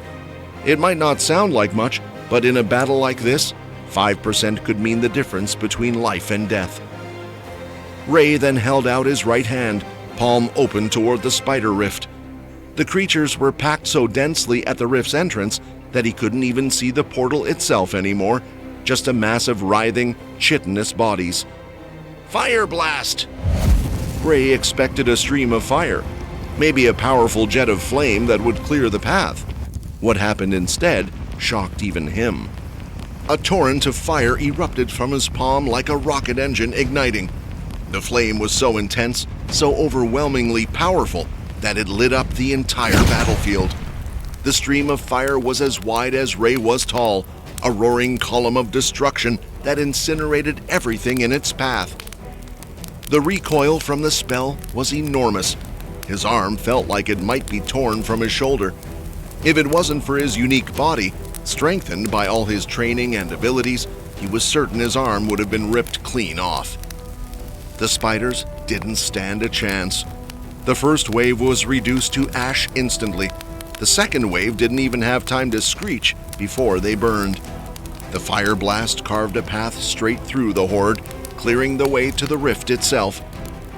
With the path cleared, Ray released the fire blast and sprinted forward. The rift loomed before him, a swirling vortex of darkness and shadow energy. Without hesitation, Ray leaped through. The transition was disorienting. For a moment, Ray felt like he was falling through an endless void. Then, suddenly, solid ground appeared beneath his feet. But this wasn't the Shadow Continent. Ray found himself in a massive cavern, easily the size of a cathedral. The walls were rough stone, covered in a strange, pulsing darkness that seemed alive. But what caught his attention immediately were the eggs. Eggs everywhere. They covered the floor, the walls, and even hung from the ceiling in web-like sacks. Thousands upon thousands of eggs, each one pulsing with shadow energy. And from many of them, spiders were already hatching. Small ones now, but growing rapidly. "A nest," Ray breathed. "This is a beast nest." In the center of the cavern stood a crystal. It was roughly the size of a small child, glowing with an eerie purple light that illuminated the entire space. Shadow energy swirled around it like smoke, feeding into the eggs and empowering the creatures that hatched from them. That's a nest crystal, the source of their power. That crystal is what gives these shadow beasts their magical properties. Ray recognized it immediately. Under normal circumstances, destroying a beast nest was considered taboo among humans. Beast crystals were incredibly valuable. They powered most of humanity's advanced technology.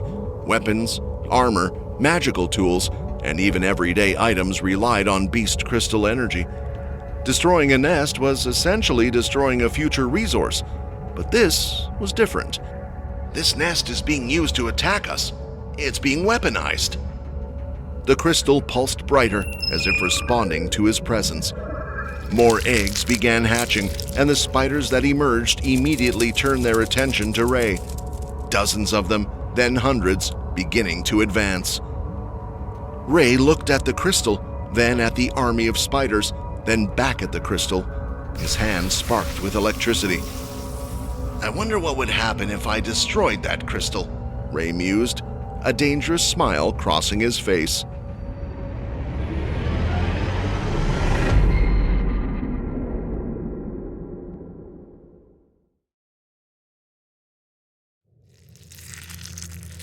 Inside the spider cavern, Ray watched in horrified fascination as the eggs hatched at an impossible rate. A spider would burst from its shell, the fragments would disintegrate instantly, and then, right before his eyes, a new egg would begin forming in the exact same spot. The massive nest crystal in the center of the cavern pulsed with dark energy. Feeding the perpetual spawning process, Ray knew what he had to do. He activated his fire blast again, sweeping it left and right like a flamethrower as he advanced toward the crystal. The newly hatched spiders were small, barely the size of his fist, and the powerful flames consumed them instantly. A red aura surrounded Ray's body as the fire energy skill remained active. He looked like a demon walking through hell, wreathed in crimson light and trailing flames. But this is draining my mana so fast, Ray realized, feeling the energy flowing out of him. The fire energy skill already took half my mana pool just to activate, and fire blast is eating through what's left. I need to destroy that crystal quickly. He ran through the field of eggs, his fire blast clearing everything in his path. Spiders tried to swarm him from the sides, but they couldn't get close enough before being incinerated. Within moments, Ray reached the nest crystal. Standing before it, Ray felt the raw power radiating from the massive purple gem. He kept one hand extended, fire blast continuing to sweep away any spiders that approached, while he reached out with his other hand and touched the crystal's surface. It was warm, alive almost. A system message appeared in his vision. A nest crystal has been found. Would you like to absorb? Ray's heart leaped. Yes, This is exactly what I was hoping for. He didn't fully understand what a nest crystal was, or how it differed from a regular beast crystal, but if this crystal could provide enough power to spawn endless beasts, each with their own internal crystals, then surely he could absorb it, right? Unless it's too high tier. Ray worried, remembering the super tier crystal he still carried that he couldn't absorb. A spider lunged at his face. Ray's fire blast swept across and reduced it to ash without him even looking. No time to overthink this. Ray decided. He selected yes. The moment he did, the massive crystal began to break down. It didn't shatter. Instead, it dissolved into countless tiny particles that floated in the air like luminescent dust. The particles swirled around Ray in a vortex, drawn to him like iron filings to a magnet. The glowing particles flowed into his body through his mouth, his nose, his ears, every opening. Ray expected it to feel invasive or painful, but instead, it was the opposite. Refreshing energy surged through him, cool and revitalizing. His mana pool, which had been nearly depleted, began filling rapidly. The aches and pains from the battle, bruised ribs, strained muscles, the burn in his shoulders from maintaining fire blast, all of it faded away. It felt like diving into a healing spring after a grueling fight. This is incredible, Ray marveled.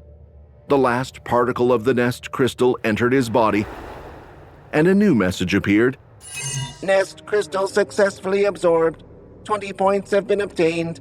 90 of 100 advanced tier points. Ray blinked in surprise. Wait, the message is different this time. Usually, when he absorbed a beast crystal, the system would say, advanced tier points obtained, or something similar, specifying which evolution stage the points applied to. But this message just said, points, no qualifier. Does that mean nest crystals can add points regardless of what evolution stage I'm at? That would make them incredibly valuable. I've had trouble finding appropriately tiered beasts in the wild, but if nest crystals work at any level, then it can help me gain power faster. Ray wondered, his mind racing with the implications. The other surprising thing was the amount. 20 points instead of the usual maximum of 10 from a beast crystal. Honestly, I feel like it should have been even more. That thing was enormous, Ray thought, looking at where the massive crystal had been. He did the math quickly. 20 points from this crystal, and he was at 90 of 100. One more crystal would push him over the edge. Around him, the cavern was changing. The eggs that had been constantly respawning began dissolving, melting away like ice in hot water. The spiders that had already hatched remained active, screeching and charging at him, but without reinforcements, they were manageable. Fireball! Ray called out, sending spheres of flame at the approaching spiders. Fireball! Fireball!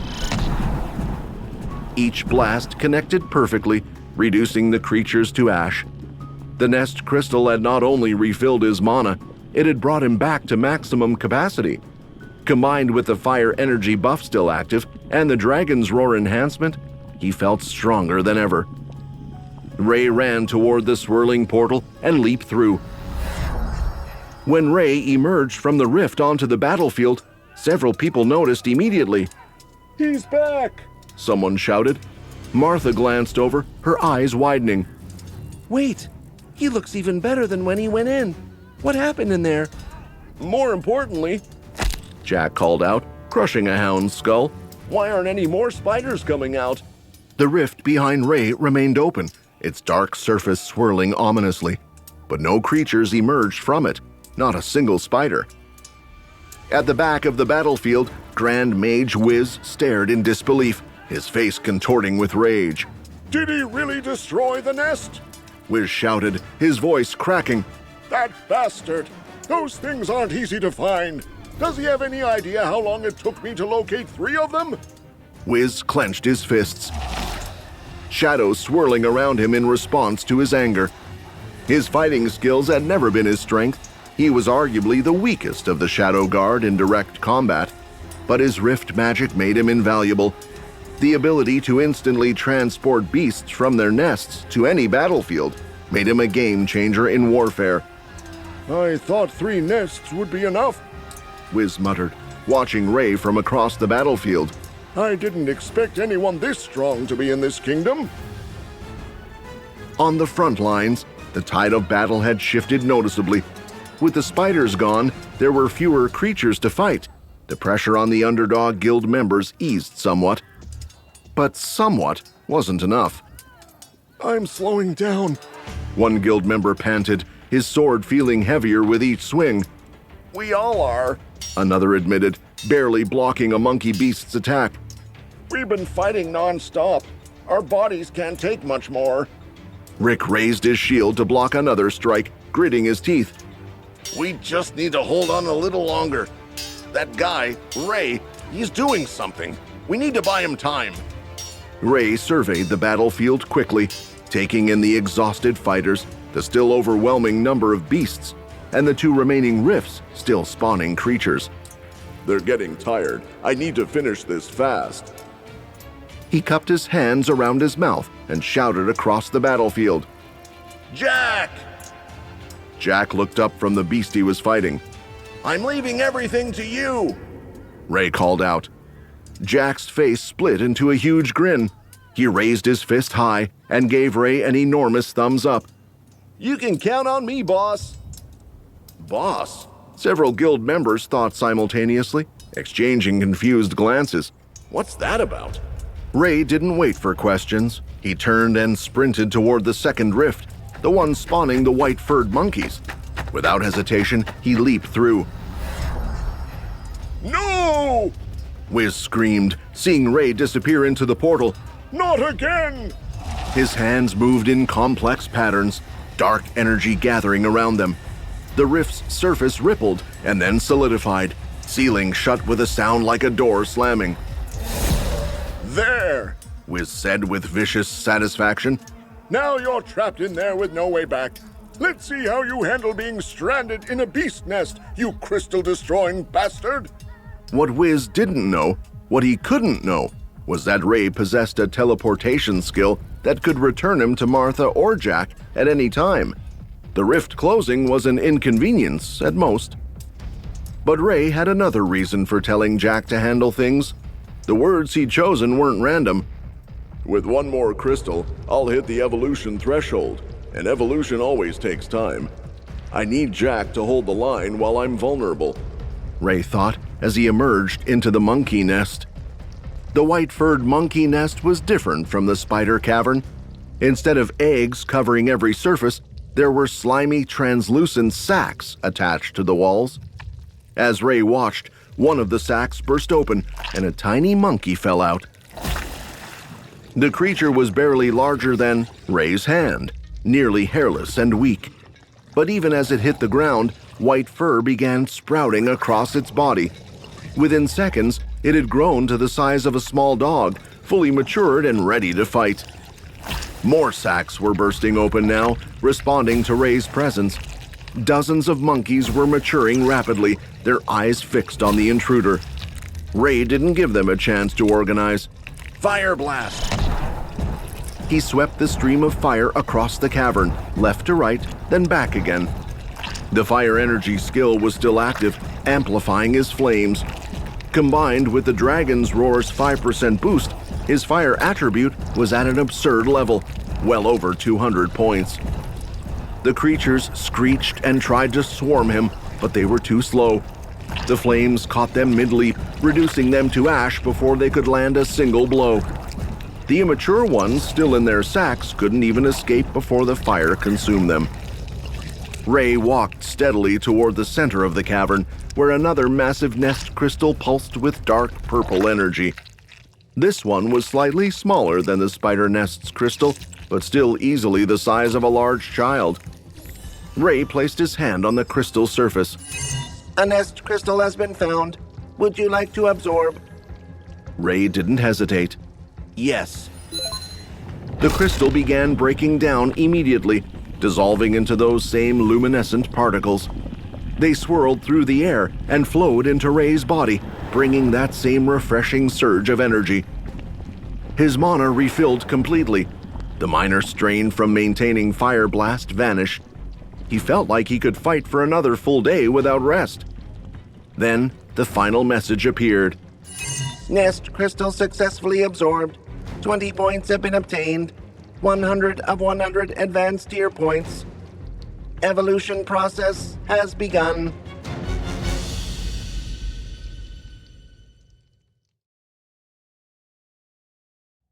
Ray couldn't even remember the last time he'd seen an evolution notification. It had been so long. With advanced tier creatures being rare in the Allure Kingdom, he'd honestly thought it would take months, maybe even years, to reach this threshold. But here he was, ready to evolve again. The process began almost immediately, and Ray braced himself. This was the part he hated most about evolving: the agony. The feeling of his bones breaking down and reforming. His entire body was being restructured at a fundamental level. Not this time. I'm not going to scream. I'm not going to let it control me. Ray quickly sat down, crossing his legs beneath him and settling into a meditation pose. His hands rested on his knees and he focused on his breathing. The pain started. It felt like molten metal being poured through his veins. His bones began to crack, small fractures appearing throughout his skeleton. Ray gritted his teeth, keeping all the agony locked inside. His jaw clenched so hard he thought his teeth might shatter. Keep it together. You've done this before. You can do it again. The last time he'd evolved, he'd screamed until his throat was raw. The pain had overwhelmed him completely, reducing him to a writhing, howling mess. But he'd learned since then. Pain was just another sensation, another obstacle to overcome. Ray breathed in slowly through his nose, held it, then released it through his mouth.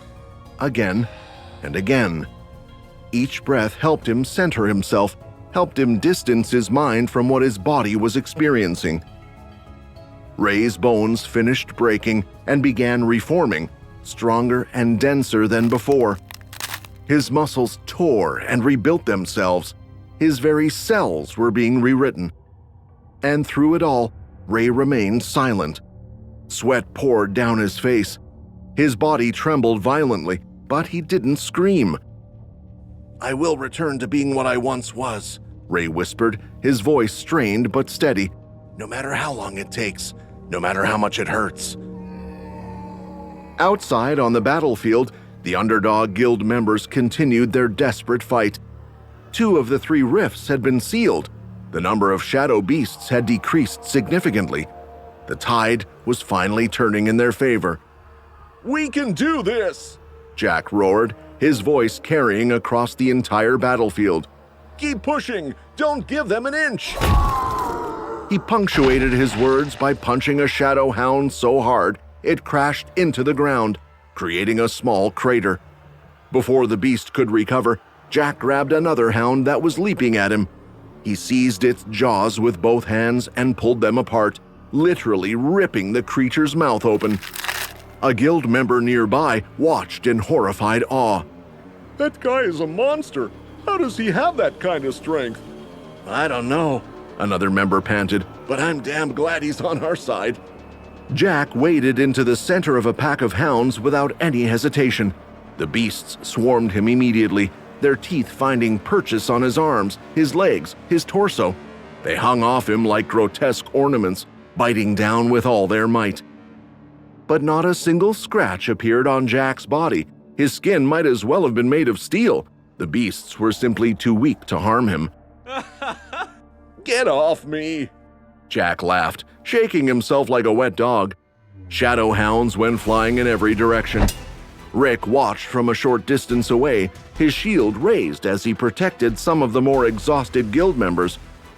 What kind of monsters did we decide to fight alongside?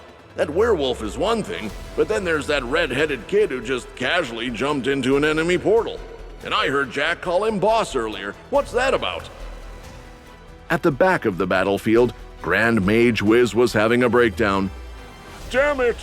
Damn it! Damn it! He screamed, pacing back and forth. Stop ruining my plans! That boy was supposed to be mine! I was supposed to capture him and bring him back! Wiz clutched his staff so tightly, his knuckles turned white. This might be the only chance I get. If the others in the Shadow Guard find out what I was trying to do, they'll punish me. They might even kill me for acting without orders. He forced himself to take a breath. Well, at least I got rid of that annoying brat. He's trapped in the monkey nest with no way back. The rift is sealed. He'll die in there. But even with that consolation, Wiz could see the battle slipping away from him. With 2 rifts closed and his beast army dwindling, the guild members were starting to gain ground. I need to do something dramatic, something they can't counter. Wiz raised his staff high and began channeling massive amounts of mana. The air around him warped and distorted. Above the battlefield, 2 enormous rifts tore open in the sky itself, easily 3 times larger than the previous portals. Let's see how you handle this! Wiz shouted. 2 massive shapes fell through the portals. They crashed into the battlefield with earth-shaking impacts, sending up clouds of dust and debris. As the dust cleared, everyone could see what had arrived. 2 colossal shadow hounds, each one the size of a small house. Their bodies were covered in writhing tentacles that thrashed and whipped through the air. Shadow energy rolled off them in waves.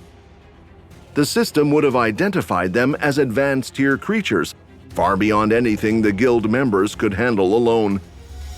The rifts above snapped shut, leaving the 2 monsters on the field. Now this is what I was waiting for! Jack exclaimed, his eyes lighting up with excitement. He cracked his knuckles and started walking toward the massive beasts. But before Jack could take more than a few steps, a bright white light appeared directly beside him.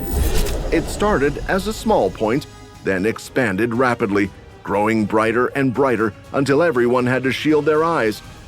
What now? One of the guild members shouted. When the light faded, a figure stood where it had been.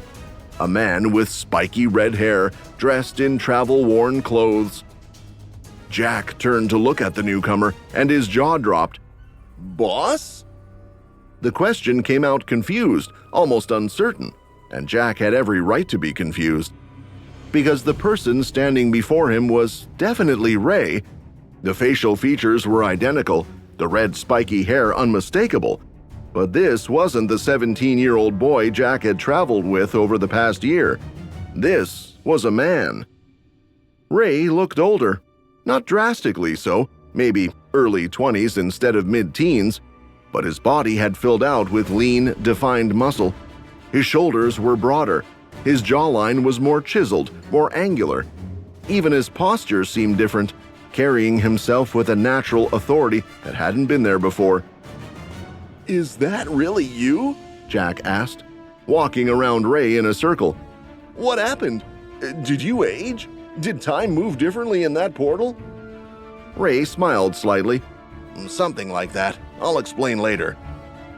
Back in the monkey nest cavern, mere moments earlier, Ray had just completed his evolution process. The pain faded like a receding tide. Ray opened his eyes and took a deep breath, his first since the transformation began. The air tasted different somehow, clearer, richer. Advanced tier evolution complete. 0 of 100 king tier points. Race, Dracator. Ray stared at the messages. King Tier. I've reached King Tier. It had been so long since his last race change, and now he was a Dracator, whatever that meant. The system never provided detailed explanations, but Ray could feel the changes in his body immediately. He stood up and immediately noticed something was off. Wait, is the cavern smaller or… Ray looked down at his hands. They were larger than before. His arms were longer, more muscular. He looked at his legs. Same thing. Everything about him had grown. I'm taller, significantly taller, maybe half a foot or more. But that wasn't the only change. It was something else. Something he could feel but couldn't quite place. like a new limb he wasn't used to controlling yet. Ray reached behind himself, trying to identify the sensation. His hand touched something that definitely hadn't been there before, something that had torn through the back of his trousers. He twisted around, craning his neck to see what it was. A tail. A small tail, barely more than a sharp bump protruding from just above his tailbone. It was covered in red scales that matched the ones running up his arms. A tail? I have a tail now. Ray concentrated, trying to move it. After a few seconds of effort, he managed to make it wiggle slightly, just the tiniest movement. Well, it's not like before, Ray muttered, thinking back to his past life. but at least it's a start. He examined the rest of his body more carefully. The scales that had previously only extended to his forearms now ran all the way up past his elbows. They were more defined, too, each one clearly visible and slightly overlapping the next. Ray touched his face, running his fingers along his hairline. He could feel scales there, too, small ones forming a pattern around the edges where his hair met his forehead. But there was no time to marvel at his transformation. Jack and Martha were still fighting out there. The battle wasn't over. And while Ray trusted them to handle most threats, Grand Mage Wiz was cunning and dangerous. There was always the chance he had more tricks hidden up his sleeve. Besides, Ray wanted to test his new body, wanted to see just how much stronger he'd become. Before teleporting back, Ray activated his transform skill. The scales on his face and arms shimmered and disappeared, hidden beneath an illusion of normal human skin. The tail vanished from view as well. But Ray decided to keep his new height and build. This is going to be my regular form from now on. The others might as well get used to it. Transportation skill activate, Ray commanded. teleporting to Jack. White light enveloped his body. The cavern walls faded away, replaced by swirling energy. The transition took about 30 seconds, longer than usual, but Ray attributed that to teleporting across such a distance and through dimensional barriers. When the light faded, Ray found himself standing on the battlefield right beside Jack. And directly in front of them were two enormous shadow hounds, their tentacles writhing menacingly.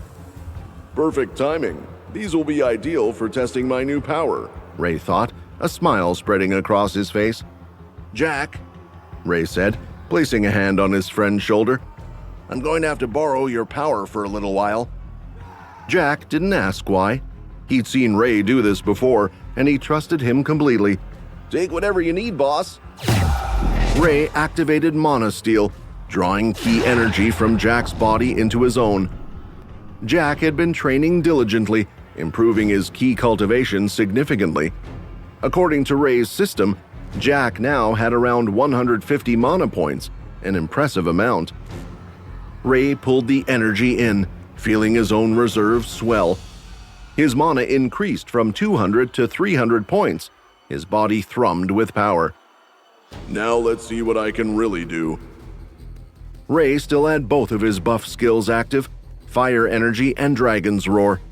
Combined with his evolution boost and the borrowed mana, he was operating at a level he'd never reached before. He lifted his right hand toward the two massive hounds. They snarled at him, their tentacles whipping faster, sensing the threat. Fireball, Ray said calmly. He fired two simultaneously, one from each palm. What emerged weren't the basketball-sized spheres he usually created. These were enormous, massive globes of fire, each nearly as large as the hounds themselves. They roared through the air like miniature suns, trailing flames and superheated air. The shadow hounds saw the attacks coming. Their eyes widened, but there was nowhere to run. The fireballs were too large, too fast. The explosions lit up the entire battlefield. Flames engulfed both hounds completely, burning so hot that their shadows evaporated before the beasts themselves did. When the fire cleared, there was nothing left but ash floating in the air. And two beast crystals lying on the scorched ground where the hounds had been. The entire battlefield had gone silent. Did he just... One guild member started. He killed 2 advanced tier shadow beasts Another finished, his voice barely above a whisper. with a single spell. Each. Springett stood frozen. That's impossible. Advanced tier creatures have enormous magic resistance. Even a master mage would struggle to kill one so quickly, but 2 at once, with what looked like a basic fireball spell? Martha was smiling, though. That's our boy, always full of surprises. Ray lowered his hands and turned his gaze toward the back of the battlefield, where Wiz stood in obvious shock. Their eyes met across the distance. Ray smiled. Not a friendly smile, but a predator's grin. Now I'm coming for you. Ray called out, his voice carrying clearly to Wiz despite the distance.